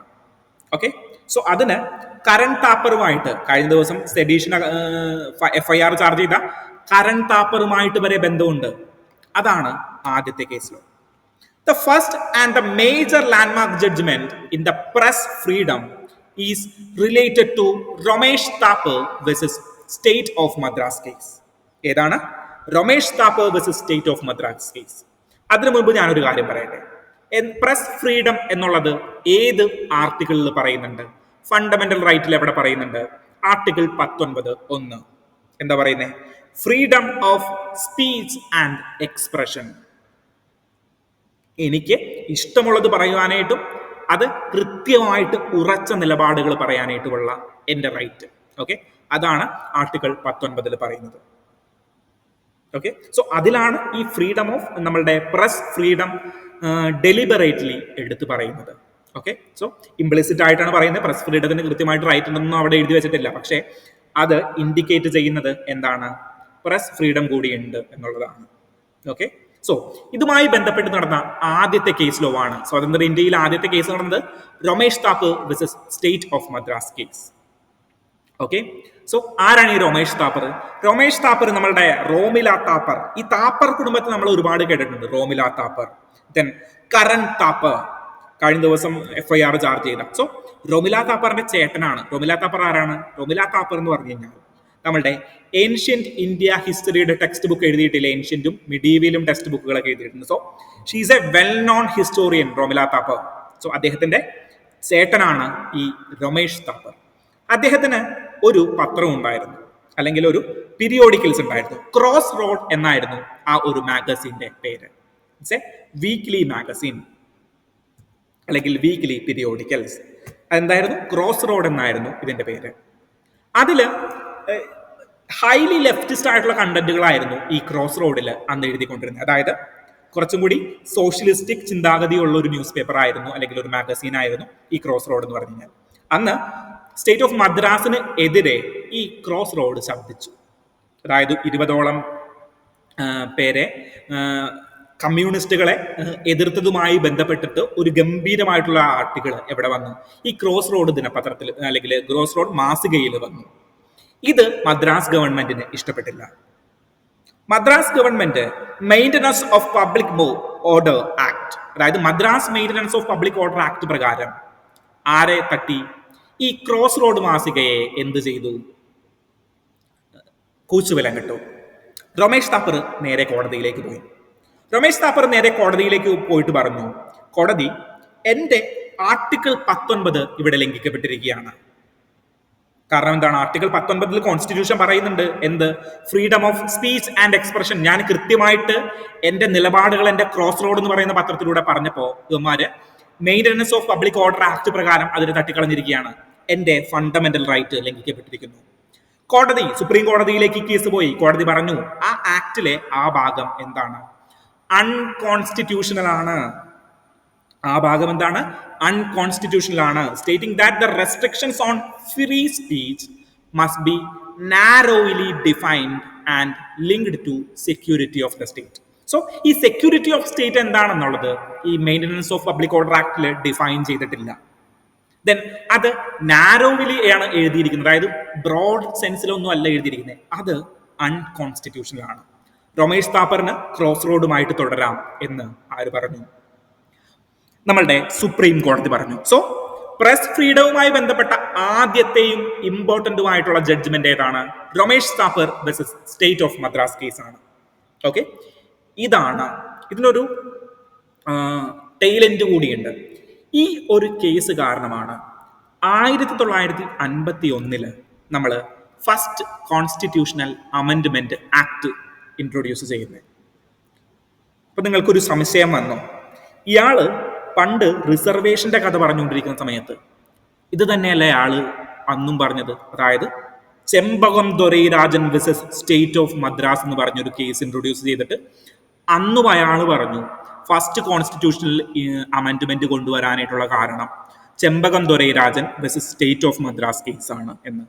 സോ ചെമ്പകം ദൊരൈരാജൻ പെർട്ടിക്കുലർലി എവിടെയാണ് അമെൻഡ് ചെയ്തത്? ആർട്ടിക്കിൾ 15 അമെൻഡ് ചെയ്തത്. ഓക്കെ, ഒരു കോൺസ്റ്റിറ്റ്യൂഷൻ അമെൻഡ്മെന്റ് ബില്ല് കൊണ്ടുവരുമ്പോൾ പല കോൺസ്റ്റിറ്റ്യൂഷന്റെ ഭാഗങ്ങളും അമെൻഡ് ചെയ്യാലോ.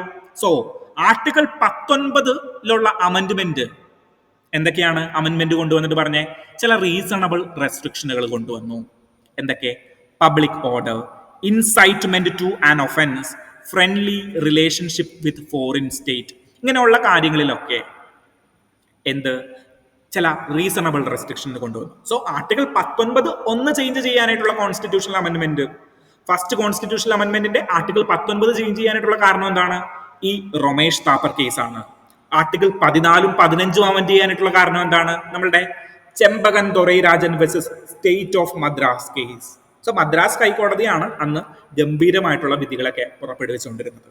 Okay, so Romesh Thappar versus state of Madras case മനസ്സിലായല്ലോ. Then the second case is related to Brij Bhushan versus state of Delhi. ഇതും 1950 നടക്കുന്ന ഒരു കേസാണ്. എന്താണെന്ന് വെച്ച് കഴിഞ്ഞാൽ ഇത് പെർട്ടിക്കുലർലി നമ്മളുടെ ഫ്രീഡം ഓഫ് സ്പീച്ചുമായി ബന്ധപ്പെട്ടതല്ല, പകരം സെൻസർഷിപ്പുമായി ബന്ധപ്പെട്ടതാണ്. എന്താണ് സെൻസർഷിപ്പ്? അതായത് ഈ ബ്രിജ് ഭൂഷണ് സ്വന്തമായിട്ടൊരു മാസികയുണ്ടായിരുന്നു, നമ്മളുടെ രമേശ് താപ്പർ ഉണ്ടായിരുന്ന പോലെ സ്വതന്ത്ര ഭാരത് എന്തോ മറ്റാണ് ആ ഒരു ആർട്ടിക്കിളിന്റെ അല്ലെങ്കിൽ ആ ഒരു മാഗസിന്റെ പേരുണ്ടായിരുന്നത്. അദ്ദേഹം പെർട്ടിക്കുലർലി ഈ ഫ്രീലാൻസ് അല്ലെങ്കിൽ ഇൻഡിപെൻഡന്റ് ആയിട്ട് മാധ്യമ പ്രവർത്തനം നടത്തുന്ന ഒരാളാണ്. അദ്ദേഹം ഈ ഇന്ത്യ പാകിസ്ഥാൻ വിഭജനവുമായി ബന്ധപ്പെട്ടൊക്കെ ഒരുപാട് ആർട്ടിക്കിളുകൾ എഴുതിയിട്ടുണ്ടായിരുന്നു. ഓക്കെ, ഇന്ത്യ ഗവൺമെന്റിനെ വിമർശിച്ചിട്ടും അതുമായി ബന്ധപ്പെട്ടിട്ടുള്ള ചില കള്ളത്തരങ്ങൾ പുറത്തു കൊണ്ടുവരുന്നതുമൊക്കെയുമായി ബന്ധപ്പെട്ട് ബ്രിജ് ഭൂഷൺ സ്വതന്ത്ര ഭാരത് എന്ന് പറയുന്ന ഒരു പേപ്പറിൽ അല്ലെങ്കിൽ സ്വതന്ത്ര ഭാരത് എന്ന് പറയുന്ന ഒരു മാസികയിൽ എഴുതിയിട്ടുണ്ടായിരുന്നു. ഇതുമായി ബന്ധപ്പെട്ട് പഞ്ചാബിലെ defence act, so Punjab government എന്ത് പറഞ്ഞു? ബ്രിജ് ഭൂഷന്റെ ഈ സ്വതന്ത്ര ഭാരതത്തിൽ വരുന്ന കാര്യങ്ങൾ സ്റ്റേറ്റിന് എതിരാണോ എന്ന് നോക്കുന്നതിന് വേണ്ടിയിട്ട് സെൻസർഷിപ്പ് ചെയ്തതിനു ശേഷം മാത്രമേ ഇവര് പബ്ലിഷ് ചെയ്യാൻ പാടുള്ളൂ. അതായത് ഗവൺമെന്റിന് മുന്നേ കാണിച്ചു കൊടുക്കണം എന്താണ് എഴുതുന്നത് എന്നുള്ളത്. സോ ബ്രിജ് ഭൂഷൺ കോടതിയിലേക്ക് പോയി. ഓക്കെ, ബ്രിജ് ഭൂഷൺ കോടതിയിലേക്ക് പോയി. കോടതി പറഞ്ഞു, കോടതി മറ്റൊരു കേസും ഇതുമായിട്ട് കണക്ട് ചെയ്തു. ഓർഗനൈസർ എന്താണ്? ഓർഗനൈസർ എന്ന് പറഞ്ഞു കഴിഞ്ഞാൽ RSSന്റെ രാഷ്ട്രീയ സ്വയം സേവക സംഘിന്റെ മുഖപത്രമാണ് ഓർഗനൈസർ. ഓക്കെ, നമ്മളുടെ പൃഥ്വിരാജ് സുകുമാരനെ കുറിച്ചൊക്കെ ലേഖനമൊക്കെ മറ്റേ നമ്മളുടെ ആ സിനിമ വന്ന സമയത്ത് ലൂസിഫർ 2 വന്ന സമയത്ത് അടിച്ചു വന്ന ഒരു മാഗസീനാണ് ഓർഗനൈസർ എന്ന് പറഞ്ഞു കഴിഞ്ഞാൽ. ഓക്കെ, സോ ഓർഗനൈസർ നമ്മളുടെ RSSന്റെ മുഖപത്രമാണ് ഈ ഓർഗനൈസർ. സോ ഈ രണ്ട് കേസും ഓർഗനൈസറും സമാനമായ രീതിയിൽ കാര്യങ്ങൾ ചെയ്യുന്നുണ്ടായിരുന്നു. പക്ഷേ ഓർഗനൈസർ ബ്രിജ് ഭൂഷന്റെ മാഗസീൻ അല്ല കേട്ടോ, ബ്രിജ് ഭൂഷന്റെ സ്വതന്ത്ര ഭാരത് എന്ന് പറയുന്ന മാഗസീനാണ്. സോ ഈ രണ്ട് കേസും ഓർഗനൈസറിനും ഇങ്ങനെ ഒരു സെൻസർഷിപ്പ് പ്രോബ്ലം വന്നു. ഈ രണ്ട് കേസും കൂടി കമ്പൈൻ ചെയ്തിട്ട് കോടതി എന്ത് ചെയ്തു? കോടതി വിധി പുറപ്പെടുവിച്ചു. സുപ്രീം കോടതി ഇത് അനലൈസ് ചെയ്തിട്ട് വിധി പുറപ്പെടുവിച്ചു. എന്താണ്? ഇതും ഫണ്ടമെന്റൽ റൈറ്റിനെതിരെയുള്ള article 19 freedom of speech, particularly press ഫ്രീഡത്തിന് മേലെയുള്ള കടന്നുകയറ്റമാണ്. Okay, so the Brij Bhushan versus state of Delhi case 1950യും ഫ്രീഡം ഓഫ് സ്പീച്ചുമായി ബന്ധപ്പെട്ടിട്ടുള്ള സജഷൻസ് ആണ് സുപ്രീം കോടതി നൽകിയത്. ദെൻ മറ്റൊരു പ്രോബ്ലം എന്താണ് നമ്മളുടെ പത്രങ്ങൾ ഫേസ് ചെയ്യുന്നത്? ഒന്ന് എക്കോണമിക് റെഗുലേഷനുകളാണ്. എക്കോണമിക് റെഗുലേഷൻ എന്ന് പറഞ്ഞു കഴിഞ്ഞാൽ ഇവർ എത്ര രൂപ ഒരു പത്രത്തിന് വാങ്ങണം എന്നതുമായി ബന്ധപ്പെട്ടിട്ട് നമ്മളുടെ ഗവൺമെന്റ് തീരുമാനിക്കും എന്നൊരു ഉത്തരവ് വന്നു. സോ ഇതുമായി ബന്ധപ്പെട്ട് 2 കേസ് ലോസ് ഉണ്ട്. Sakal papers versus union of India case, Bennett Coleman versus union of India case. അങ്ങനെ 2 കേസുകളുണ്ട്, Bennett Coleman and Sakal papers case. Sakal papers എന്ന് പറയുന്നത് മഹാരാഷ്ട്ര കേന്ദ്രീകരിച്ച് പ്രവർത്തിച്ചുകൊണ്ടിരുന്ന ഒരു പത്രമാണ്. ഓക്കെ, മഹാരാഷ്ട്ര കേന്ദ്രീകരിച്ച് പ്രവർത്തിച്ചുകൊണ്ടിരുന്ന ഒരു പത്രമാണ്. 1966 newspapers price and page act എന്ന് പറഞ്ഞൊരു ആക്ട് ക്രിയേറ്റ് ചെയ്തു. ഓക്കെ, ഇത് പ്രകാരം ന്യൂസ് പേപ്പേഴ്സിന് പ്രൈസ് നിർണ്ണയിക്കുന്നത്, അതായത് നിങ്ങളുടെ മാതൃഭൂമി പത്രത്തിന്റെ പ്രൈസ് നിർണ്ണയിക്കുന്നത് അല്ലെങ്കിൽ ഹിന്ദു ന്യൂസ് പേപ്പറിന്റെ പ്രൈസ് നിർണ്ണയിക്കുന്നത് അതിന്റെ പേപ്പറുകളുടെ എണ്ണം അടിസ്ഥാനമാക്കിയാണ്. നിങ്ങൾ ശ്രദ്ധിച്ചിട്ടുണ്ടോ? തിങ്കൾ മുതൽ വെള്ളി വരെയുള്ള പത്രത്തിന്റെ പ്രൈസ് അല്ല ഞായറാഴ്ചയുള്ള ഹിന്ദു ന്യൂസ് പേപ്പറിന്റെ പ്രൈസ്. മാതൃഭൂമി പത്രത്തിനും സെയിം കേസ് തന്നെയാണ്.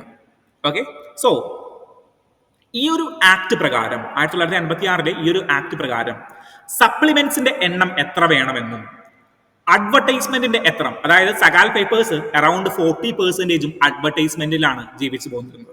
അതായത് ഒരു പത്രം എടുത്തു നോക്കി കഴിഞ്ഞാൽ അതിന്റെ 40% അഡ്വർടൈസ്മെന്റ് ആയിരിക്കും. സോ ഈ അഡ്വർടൈസ്മെന്റിന്റെ എണ്ണവും ദെൻ പേപ്പറുകളുടെ എണ്ണത്തിന്റെ എണ്ണവും, അതായത് സപ്ലിമെന്റുകൾ ഉണ്ടല്ലോ, ഇപ്പൊ സൺഡേ സപ്ലിമെന്റ്, ദെൻ നഗരം എന്നൊക്കെ പറഞ്ഞിട്ട് നമ്മുടെ മാതൃഭൂമിക്ക് പണ്ടൊരു സപ്ലിമെന്റ് ഉണ്ടായിരുന്നു. സോ ഇതുപോലുള്ള സപ്ലിമെന്റിനെയൊക്കെ ആര് ലിമിറ്റ് ചെയ്തു? ഗവൺമെന്റ് ലിമിറ്റ് ചെയ്തു. സോ ഈ സപ്ലിമെന്റുകൾ ഇറക്കാണ്ട് ആർക്ക് മുന്നോട്ട് പോകാനായിട്ട് പറ്റില്ല? എക്കോണമിക്കലി സഗാൽ പേപ്പേഴ്സിനടക്കമുള്ള പത്രങ്ങൾക്ക് മുന്നോട്ട് പോകാനായിട്ട് സാധിക്കുകയില്ല. ഓക്കെ, സോ ഇതുമായി ബന്ധപ്പെട്ട് നടന്ന കേസ് ലോയാണ് Sakal papers versus union of India case of 1961. Okay, so ഇതും നമ്മളുടെ ഫ്രീഡം ഓഫ് പ്രസ്സുമായിട്ട് ബന്ധപ്പെട്ടിട്ടിരിക്കുന്ന ഒരു കേസ് ലോ ആണ്. ബെനറ്റ് കോൾമാന്റെ കേസസിലും ഇതുമായി ബന്ധപ്പെട്ട് തന്നെയാണ്. നമ്പർ ഓഫ് പേജസിനെ പബ്ലിഷ് ചെയ്യുന്നതുമായി ബന്ധപ്പെട്ടിട്ടുള്ള ഇതിനെ ലിമിറ്റ് ചെയ്തു. ഓക്കെ, ദെൻ ബെനാൽറ്റ് കോൾമാനും എക്കോണമിക് റിലേഷൻ ആണെന്ന് നിങ്ങൾക്ക് മനസ്സിലാക്കി വെക്കുക. ദെൻ ഈ 2 കേസ് ലോസ് നിങ്ങൾ മറന്നുപോയി കഴിഞ്ഞാലും നിങ്ങൾ ഓർത്തിരിക്കേണ്ട ഒരു കേസ് ലോ ഉണ്ട്. ഇന്ത്യൻ എക്സ്പ്രസ് ന്യൂസ് പേപ്പേഴ്സ്, മറക്കില്ലല്ലോ, നമ്മൾ UPSC കാരടക്ക് വായിക്കുന്ന ഒരു പേപ്പർ അല്ലേ, Indian express news paper versus union of India case. ഇതുമായി ബന്ധപ്പെട്ട്, അതായത് പത്രങ്ങൾക്ക് മേലുള്ള തിരുവകള്, പ്രൈസുകൾ ആര് ഹൈക്ക് ചെയ്തു? ഗവൺമെന്റ് ഹൈക്ക് ചെയ്യുന്ന ഒരു ഇഷ്യൂ ഉണ്ടായി. അതായത് പത്രത്തിനുമായി ബന്ധപ്പെട്ടിട്ടുള്ള ടാക്സുകൾ ഹൈക്ക് ചെയ്യുന്ന ഇഷ്യൂസ് ഉണ്ടായിരുന്നു. ഇത് എന്താണ് ക്രിയേറ്റ് ചെയ്തത്? നമ്മളുടെ ചെറുകിട പത്രങ്ങളെ ലിമിറ്റ് ചെയ്യുന്നതിന് വേണ്ടിയിട്ടുള്ളൊരു ഉപാധിയായിട്ട് ഈ ഒരു സജഷൻ മാറി. Okay, so Indian express news papers അടക്കമുള്ള ന്യൂസ് പേപ്പേഴ്സിന് എന്തായി? ഇതൊരു അടിയായി. അവർ കോടതിയിലേക്ക് പോയി, എന്നിട്ട് പറഞ്ഞു പത്രങ്ങളുടെ മേലുള്ള ഈ അധിക തിരുവ ഞങ്ങളുടെ പ്രസ് ഫ്രീഡത്തെ, പെർട്ടിക്കുലർലി ആർട്ടിക്കിൾ 19 ലംഘിക്കുന്ന ഒന്നാണ്. ഓക്കെ, സോ അതുകൊണ്ട് നിങ്ങളിത് എടുത്തു മാറ്റണം. സുപ്രീം കോടതി പറഞ്ഞു ശരിയാണ്, press freedom is an essential aspect of freedom of speech, struck down the excessive taxation on newspapers. Any restriction must be justified under Article 19(2). Article 19(2) പറയുന്ന കാര്യങ്ങളെ ജസ്റ്റിഫൈ ചെയ്യണം. എന്ത്? പുതുതായി വരുന്ന ഓരോ നിയമങ്ങളും ഓരോ റെസ്ട്രിക്ഷനുകളും. സോ മറക്കില്ലല്ലോ, Indian express news paper versus union of India case. Then വേറെ എന്താണ്? ദെൻ 2015 ഉള്ള ഒരു ലാൻഡ് മാർക്ക് ജഡ്ജ്മെന്റ് ആണ് Shreya Singhal versus union of India case. എന്താണ് ഈ Shreya Singhal versus union of India case? അതായത് നമ്മളുടെ ഇൻഫോർമേഷൻ ടെക്നോളജി ആക്ടിലെ സെക്ഷൻ 66A, അതായത് നിങ്ങൾ ഫേസ്ബുക്കിൽ പോയിട്ട് ഒരു കമന്റ് ഇട്ട് കഴിഞ്ഞാൽ, അല്ലെങ്കിൽ നിങ്ങളുടെ അഭിപ്രായം രേഖപ്പെടുത്തി കഴിഞ്ഞു കഴിഞ്ഞാൽ, അത് ഒരു ക്രിമിനൽ കുറ്റമായിട്ട് നമ്മളുടെ സെക്ഷൻ 66A പ്രകാരം IT ആക്ടിൽ, ഇൻഫോർമേഷൻ ടെക്നോളജി ആക്ട് പ്രകാരം അതൊരു കുറ്റമായിരുന്നു. സോ അത് എന്തിനെ ലിമിറ്റ് ചെയ്യുന്നു? ആർട്ടിക്കിൾ 19(1) ലിമിറ്റ് ചെയ്യുന്നതുമായി ബന്ധപ്പെട്ടിട്ട് ശ്രേയാ സിൻഘാൾ കോടതിയിലേക്ക് പോവുകയും സുപ്രീം കോടതി ആ 66A എന്ന് പറയുന്ന സെക്ഷൻ സ്ട്രൈക്ക് ഡൗൺ ചെയ്യുകയും ചെയ്തു. ഓക്കെ, സോ ഇതെങ്ങനെയാണ് നമ്മളുടെ ഫ്രീഡം ഓഫ് സ്പീച്ച് അല്ലെങ്കിൽ പ്രസ് ഫ്രീഡവുമായി ബന്ധപ്പെട്ട് കിടക്കുന്നത്? ഓൺലൈൻ മാധ്യമങ്ങളില്ലേ? ഓൺലൈൻ മാധ്യമങ്ങൾ സർക്കാരിനെ കുറ്റപ്പെടുത്തി കഴിഞ്ഞു കഴിഞ്ഞാൽ സെക്ഷൻ 66A പ്രകാരം അകത്ത് കിടക്കുമായിരുന്നു. 2015 Shreya Singhal versus union of India case വന്നു കഴിഞ്ഞപ്പോൾ അതിന് ഒരു മാറ്റം സംഭവിച്ചു. സോ 4 കേസ് ലോസ് ഇമ്പോർട്ടന്റ് ആയിട്ട് നമ്മൾ പഠിച്ചല്ലോ. 5 കേസ് ലോസ് പഠിച്ചു. ഏതൊക്കെയാണ്? ഒന്ന്, ഏറ്റവും ഇമ്പോർട്ടന്റ് രമേഷ് സിംഗ് അല്ല, എൻ്റെ മനസ്സിൽ മറ്റേ നമ്മളുടെ ശംഷേർ സിംഗ് കിടക്കുന്നത്. രമേഷ് സിംഗ് അല്ല, Romesh Thappar versus union of India case അല്ല, Romesh Thappar versus state of Madras 1950 case. Okay, then second case Brij Bhushan. ഏതാണ്? സ്വതന്ത്ര ഭാരത് എന്ന് പറഞ്ഞിട്ട് അദ്ദേഹത്തിന് ഒരു ഇതുണ്ടായിരുന്നു, എന്ത്, ഒരു മാഗസീൻ ഉണ്ടായിരുന്നു. ഓക്കെ, അതും 1950 നടക്കുന്ന കേസാണ്, ഓർഗനൈസറിന്റെ മുഖപത്രവുമായിട്ട് കമ്പൈൻ ചെയ്തുകൊണ്ട്. Okay, so Brij Bhushan versus state of Delhi case. മൂന്നാമത്തെ കേസ് ലോ ഏതാണ്? മൂന്നാമത്തെ കേസ് ലോ എന്ന് പറഞ്ഞു കഴിഞ്ഞാൽ നമ്മളുടെ എക്കോണമിക് ഫ്രീഡവുമായി ബന്ധപ്പെട്ട് കിടക്കുന്ന ഏതാണ്? Sakal papers versus Union of India case. Then Bennett Coleman versus Union of India case. ഈ 2 കേസ് ലോ മറന്നുപോയി കഴിഞ്ഞു കഴിഞ്ഞാലും മറക്കാതിരിക്കേണ്ട 2 കേസ് ലോസ് ഉണ്ട്. ഏതാണ്? ഒന്ന്, Indian express news papers versus Union of India case 1984, 1984 നടന്ന കേസ്. ദെൻ അത് കൂടാണ്ടൊരു കേസ് ലോ കൂടിയുണ്ട്. ഏതാണ്? നമ്മളുടെ 2015 Shreya Singhal versus Union of India case. Okay, so the evolution of press freedom മനസ്സിലായല്ലോ, എങ്ങനെയാണ് കോടതികൾ പ്രസ് ഫ്രീഡത്തിന് വേണ്ടിയിട്ട് ഇന്ത്യയിൽ നിലകൊണ്ടത് എന്ന്. ഓക്കെ, നിങ്ങൾ ബുക്കുകൾ വായിക്കാനായിട്ട് താല്പര്യമുള്ള ഒരാളാണെങ്കിൽ ദ റിപ്പബ്ലിക് ഓഫ് റിറ്റോറിക് എന്ന് പറഞ്ഞിട്ടൊരു ബുക്ക് ഉണ്ട്, Abhinav ചന്ദ്രചൂഡിന്റെ republic of Rhetoric. So എങ്ങനെയാണ് ഇന്ത്യയിലെ freedom of speech and expression ഉടലെടുത്തത്, ദെൻ അതുമായി ബന്ധപ്പെട്ടിട്ടുള്ള കാര്യങ്ങളൊക്കെ എങ്ങനെയാണ് ഓരോ റീസണബിൾ റെസ്ട്രിക്ഷൻസും ഇന്ത്യയിൽ വന്നത് എന്നൊക്കെ ബന്ധപ്പെട്ട് കിടക്കുന്ന ഒരു അഭിനവ് ചന്ദ്രചൂഡ്. ആരാണ് അഭിനവ് ചന്ദ്രചൂഡ്? നമ്മളുടെ മുൻ ചീഫ് ജസ്റ്റിസ് ആയിട്ടുള്ള DY ചന്ദ്രചൂഡിന്റെ മകൻ. ഓക്കെ, സോ അഭിനവ് ചന്ദ്രചൂഡിന്റെ ഒരു ഗംഭീരമായിട്ടുള്ള പുസ്തകമുണ്ട്, നമ്മളുടെ റിപ്പബ്ലിക് ഓഫ് റിറ്റോറിക് എന്നാണ് അതിന്റെ പേര്. സോ സമയം കിട്ടുകയാണെങ്കിൽ, വായിക്കാൻ താല്പര്യമുള്ളവരാണെങ്കിൽ ആ ഒരു ബുക്ക് കൂടിയിട്ട് വായിച്ചു നോക്കുക. അത്ര ഇമ്പോർട്ടൻ്റ് അല്ല, ഡീറ്റെയിൽ ആയിട്ട് മെൻഷൻ ചെയ്തിരിക്കുന്ന ഒരു കാര്യമാണ്. വേണമെങ്കിൽ നിങ്ങളൊന്ന് വായിച്ചു നോക്കുക, വായിക്കാൻ താല്പര്യമുള്ളവരാണെങ്കിൽ വായിച്ചു നോക്കുക. Okay, so next news article is related to India Fiji relations. അതായത് ഫിജിയുടെ പ്രൈം മിനിസ്റ്റർ ഇന്ത്യയിൽ കഴിഞ്ഞ ദിവസം വിസിറ്റ് നടത്തുകയും മോദിയെ കാണുകയും ചെയ്തിട്ടുണ്ട്. ഓക്കെ, സോ അതുമായി ബന്ധപ്പെട്ട് ഇന്ത്യ ഫിജി റിലേഷൻസ് നമുക്കൊന്ന് നോക്കണം. പെർട്ടിക്കുലർലി നമുക്കിവിടെ ഒന്നും നോക്കാനായിട്ടില്ല. കാരണം എന്താണെന്ന് വെച്ച് കഴിഞ്ഞാൽ ഫിജി എന്ന് പറഞ്ഞു കഴിഞ്ഞാൽ ചെറിയൊരു കൺട്രിയാണ്, 10 ലക്ഷം ആളുകൾ മാത്രമേ ഫിജിയിൽ താമസമുള്ളൂ. കൾച്ചറൽ റിലേഷൻ നോക്കുകയാണെങ്കിൽ ഫിജിയുമായിട്ട്, അതായത് ഇന്ത്യ എന്ന് പറഞ്ഞു കഴിഞ്ഞാൽ ഇന്ത്യൻ ഒറിജിൻസ് ആണ് ഈ ഫിജിയിൽ കൂടുതലുള്ള ആളുകൾ. ഓക്കെ, സോ കൾച്ചറൽ റിലേഷൻസും ദെൻ സസ്റ്റൈനബിൾ ഡെവലപ്മെന്റുമായി ബന്ധപ്പെട്ടിട്ട്, അതായത് നമ്മളുടെ ക്ലൈമറ്റ് എനർജിയുമായി ബന്ധപ്പെട്ട് അല്ലെങ്കിൽ ക്ലൈമറ്റ് ലോസുമായി ബന്ധപ്പെട്ടിട്ടുള്ള ചില കണക്ഷൻസ് മാത്രമേ ഇന്ത്യയും ഫിജിയും തമ്മിലുള്ളൂ. ഒന്നാമത്തെ കാര്യം, കുറച്ച് ദൂരമുണ്ട് ഫിജിയിൽ. ഓക്കെ, പണ്ട് 1800 കാലഘട്ടങ്ങളിൽ അവിടുത്തെ ഷുഗർ പ്ലാന്റേഷനുകളിലേക്ക് വേണ്ടിയിട്ട് ഇന്ത്യക്കാരെ ബോണ്ടഡ് ലേബറേഴ്സ് ആയിട്ട് നമ്മൾ കൊണ്ടുപോകുമായിരുന്നു. സോ അതുമായി ബന്ധപ്പെട്ടിട്ടാണ് ഫിജിയിലെ ഒരു 1/3 പോപ്പുലേഷൻ ഇന്ത്യൻ കൾച്ചർ ഉള്ളവരായിട്ട് മാറിയത്. സോ അവരെല്ലാം ഇന്ത്യൻ ഒറിജിൻസ് ആണ്. അങ്ങനെയാണ് ഈ ഷുഗർ കെയിൻ പ്ലാന്റേഷനുകളിൽ പണിയെടുക്കുന്നതിന് വേണ്ടിയിട്ടാണ് ഫിജിയിലേക്ക് അവർ കയറ്റി അയക്കപ്പെട്ടത്. ഓക്കെ, സോ 2 കാര്യങ്ങളാണ് നിങ്ങൾ മേജർലി ഇവിടെ നോക്കേണ്ടത്. ഒന്ന്, കൾച്ചറൽ റിലേഷൻ, ഇന്ത്യയും ഫിജിയുമായിട്ടുള്ള കൾച്ചറൽ റിലേഷൻ. രണ്ടാമത്തെ കാര്യം എന്ന് പറയുന്നത് നമ്മളുടെ എൻവിറോൺമെന്റൽ റിലേഷൻ ആണ്. അതായത് ഫിജി എന്ന് പറയുന്നത് ഒരു ഐലൻഡ് കൺട്രി ആണല്ലോ. സോ അവിടെ എന്താ പ്രശ്നം? നമ്മൾ പാരീസ് എഗ്രിമെന്റ് പ്രകാരം ഐലൻഡ് കൺട്രീസ് പ്രശ്നം ഉണ്ടാക്കിയത് ഞാൻ നിങ്ങളോട് പറഞ്ഞിട്ടുണ്ടായിരുന്നു. ഫിജി പോലെയുള്ള ഐലൻഡ് കൺട്രീസ് അവരെന്താ പറഞ്ഞേ, 1.5 ഡിഗ്രിയിൽ കൂടുതൽ ടെമ്പറേച്ചർ ഇൻക്രീസ് ചെയ്യാനായിട്ട് പാടില്ല എന്നവർ പറഞ്ഞു. അല്ലെങ്കിൽ ഞങ്ങൾ മുങ്ങിപ്പോകും, ഞങ്ങളുടെ ഐലൻഡ് കൺട്രി മൊത്തമായിട്ട് മുങ്ങിപ്പോകും. സോ ഇന്ത്യ സസ്റ്റൈനബിൾ ഡെവലപ്മെന്റിന് വേണ്ടിയിട്ട്, എൻവിറോൺമെന്റൽ പ്രൊട്ടക്ഷന് വേണ്ടിയിട്ട് ഒരുപാട് വാദിക്കുന്ന ഒരു കൺട്രിയാണ്. മോദിജിയുടെ ലൈഫ് സ്റ്റൈൽ ഫോർ എൻവിറോൺമെന്റ് എന്ന് പറയുന്ന പോലെയുള്ള ചില പ്രോഗ്രാമുകൾ ഏറ്റവും ഇമ്പോർട്ടൻ്റ് ആയിട്ട് അല്ലെങ്കിൽ ഏറ്റവും ഫ്ലാഗ്ഷിപ്പ് ആയിട്ട് ഇന്ത്യയിൽ നടക്കുന്ന പ്രോഗ്രാമുകളാണ്. ഓക്കെ, സോ ഇതുമായി ബന്ധപ്പെട്ട് കണക്ട് ചെയ്യുന്ന ചില ടൈസ് നമുക്ക് ആരുമായിട്ടുണ്ട്? ഫിജിയുമായിട്ടുണ്ട്. സോ ഈ രണ്ട് കാര്യങ്ങൾ മാത്രമേ ഇവിടെ നിങ്ങൾ നോക്കേണ്ടതുള്ളൂ. സോ ഇതൊരു ഹിസ്റ്ററിയാണ് ഞാൻ പറഞ്ഞിരിക്കുന്നത്. ഇന്ത്യയും ഫിജിയുമായിട്ട് 1800 മുതൽ ബോണ്ടഡ് ലേബറേഴ്സിനെ കൊണ്ടുപോകുന്നുണ്ട്. ദെൻ 1948 ആയപ്പോഴേക്കും ഇന്ത്യ ഒരു ഹൈ കമ്മീഷണർ ഓഫീസേഴ്സ് സുവയിൽ തുടങ്ങി. Okay, then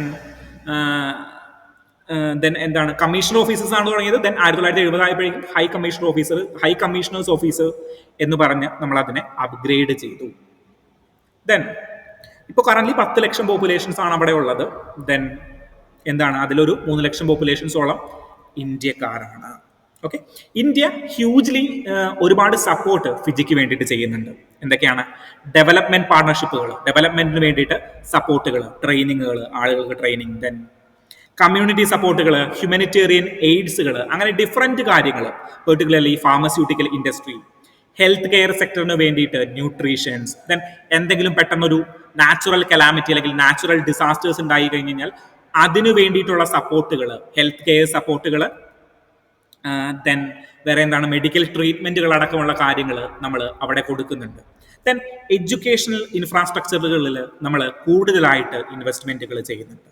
so India Fiji എന്ന് പറയുന്ന കൺട്രീസിന് വേണ്ടിയിട്ട് ഒരുപാട് കാര്യങ്ങൾ, ഇൻവെസ്റ്റ്മെന്റുകൾ നമ്മൾ അവിടെ നടത്തുന്നുണ്ട്. അത് പെർട്ടിക്കുലർലി നമുക്ക് അവിടെ നിന്ന് ഒരു ലാഭം ഉണ്ടാക്കുന്നതിന് വേണ്ടിയിട്ടല്ല. പകരം എന്താണ്, നമ്മൾ ഒരു 10 ലക്ഷം ജനസംഖ്യ മാത്രമുള്ള ഒരു കമ്മ്യൂണിറ്റിയെ ഒന്ന് സഹായിക്കുന്നതിന് വേണ്ടിയിട്ട് ഒരു മെച്യൂർ ഡെമോക്രസി എന്നുള്ളൊരു രീതിയിലാണ് നമ്മൾ അവിടെ ചെയ്യുന്നത്. ദെൻ അതുമായി ബന്ധപ്പെട്ട് ചില എക്കോണമിക്കൽ റിലേഷനുകളും ഫിജിയുമായിട്ടുണ്ട്. ഈ ഒരു മാപ്പ് നോക്കിയേ, ഇന്ത്യയിൽ നിന്ന് ഫിജിയിലേക്ക് ഒരു എക്സ്പോർട്ട് ഒരു $60,000 ബില്യൺ, $60,000 ബില്യൺ ഒന്നുമില്ല, $60,000 ഒരു എന്ത് പോകുന്നുണ്ട്?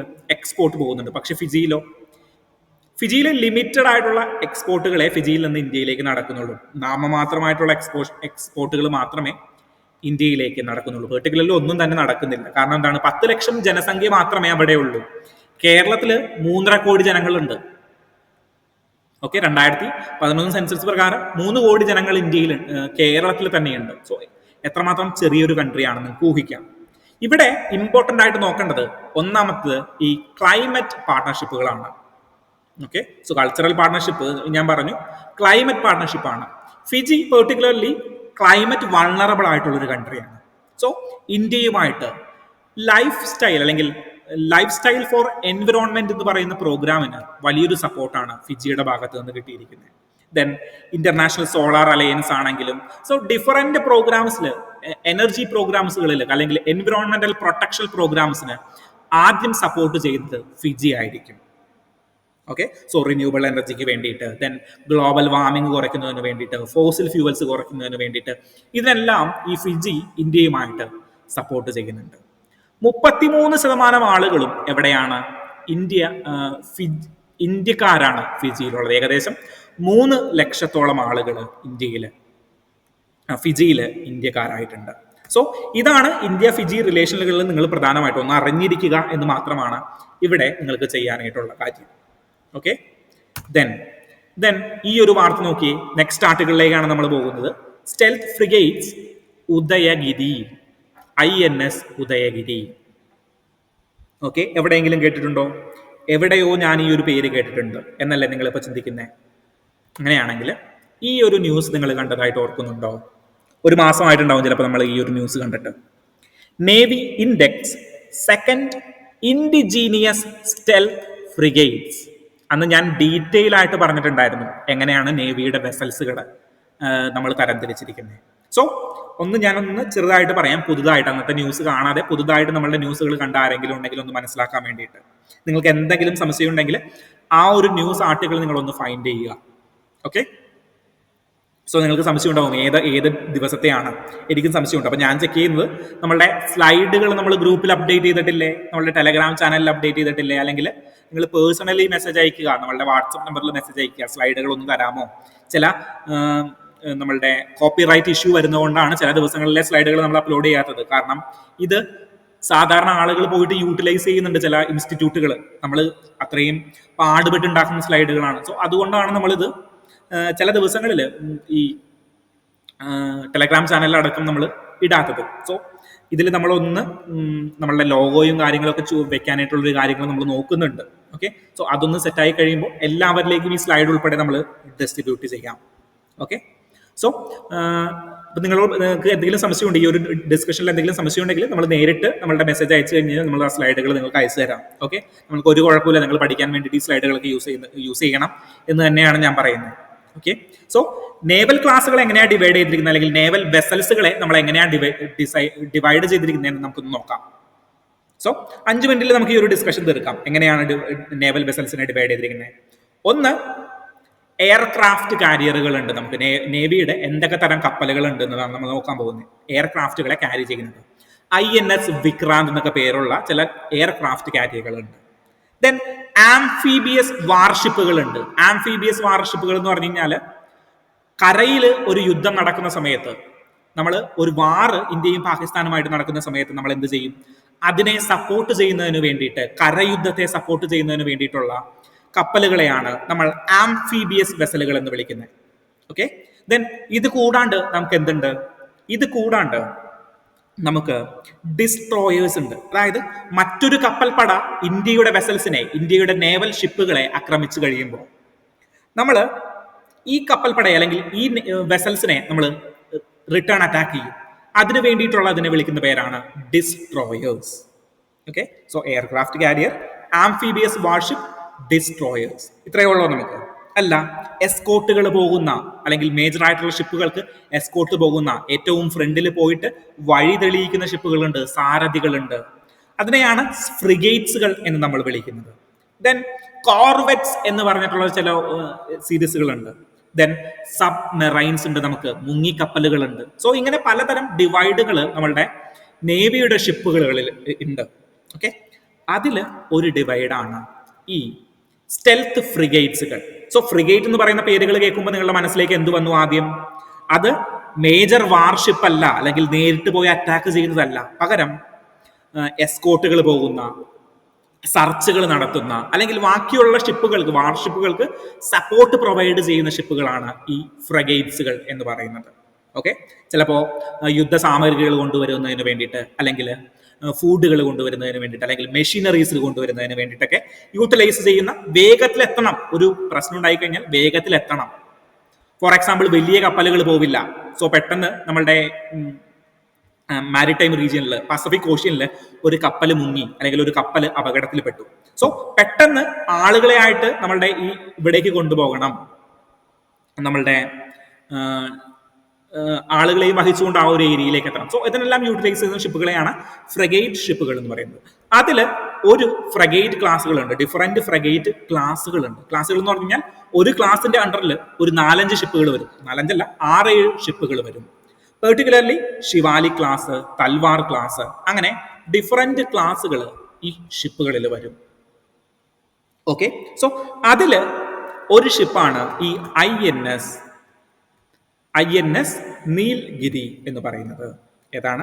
INS നീലഗിരി അല്ല, INS ഉദയഗിരി എന്ന് പറയുന്നത്. സോ നീൽഗിരി ക്ലാസ്സിൽ വരുന്ന ഒരു ഷിപ്പാണ് ഈ INS ഉദയഗിരി എന്ന് പറഞ്ഞു കഴിഞ്ഞാൽ. ഓക്കെ ആണോ?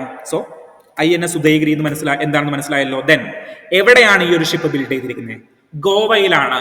മഡ് ഗോവൻ ഷിപ്പ് ബിൽഡേഴ്സ് ആണ്. മസഗോവ അല്ലെങ്കിൽ മഡ് ഗോവ എന്ന് വിളിക്കും, അല്ലെങ്കിൽ മസഗോവ എന്ന് വിളിക്കും. മസഗോവൻ ഷിപ്പ് ബിൽഡേഴ്സ് ആണ് ഈ ഒരു ഷിപ്പ് ബിൽഡ് ചെയ്തിരിക്കുന്നത്. ഓക്കെ, സോ എവിടെയാണ് ബിൽഡ് ചെയ്തിരിക്കുന്നത്?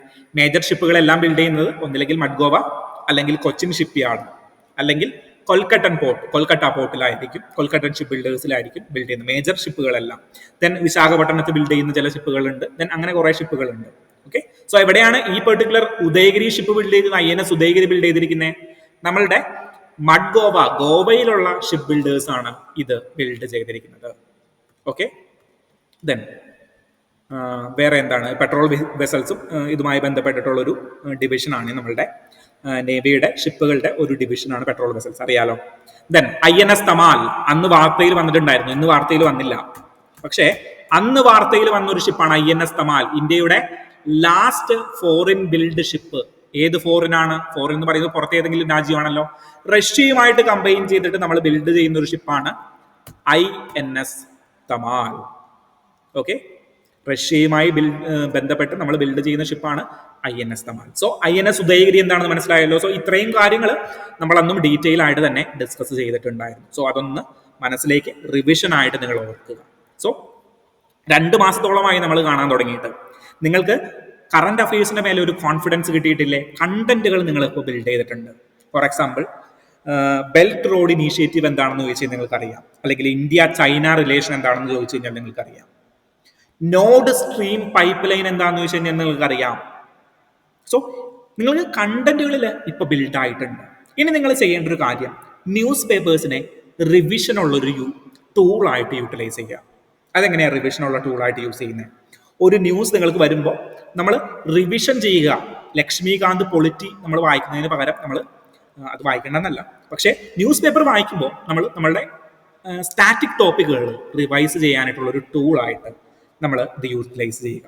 ദെൻ പുതിയ ന്യൂസുകൾ വരുമ്പോൾ നമ്മളുടെ കണ്ടന്റുകൾ എൻലാർജ് ചെയ്ത് കൊണ്ടുപോവുക, അല്ലെങ്കിൽ എൻഹാൻസ് ചെയ്ത് കൊണ്ടുപോവുക.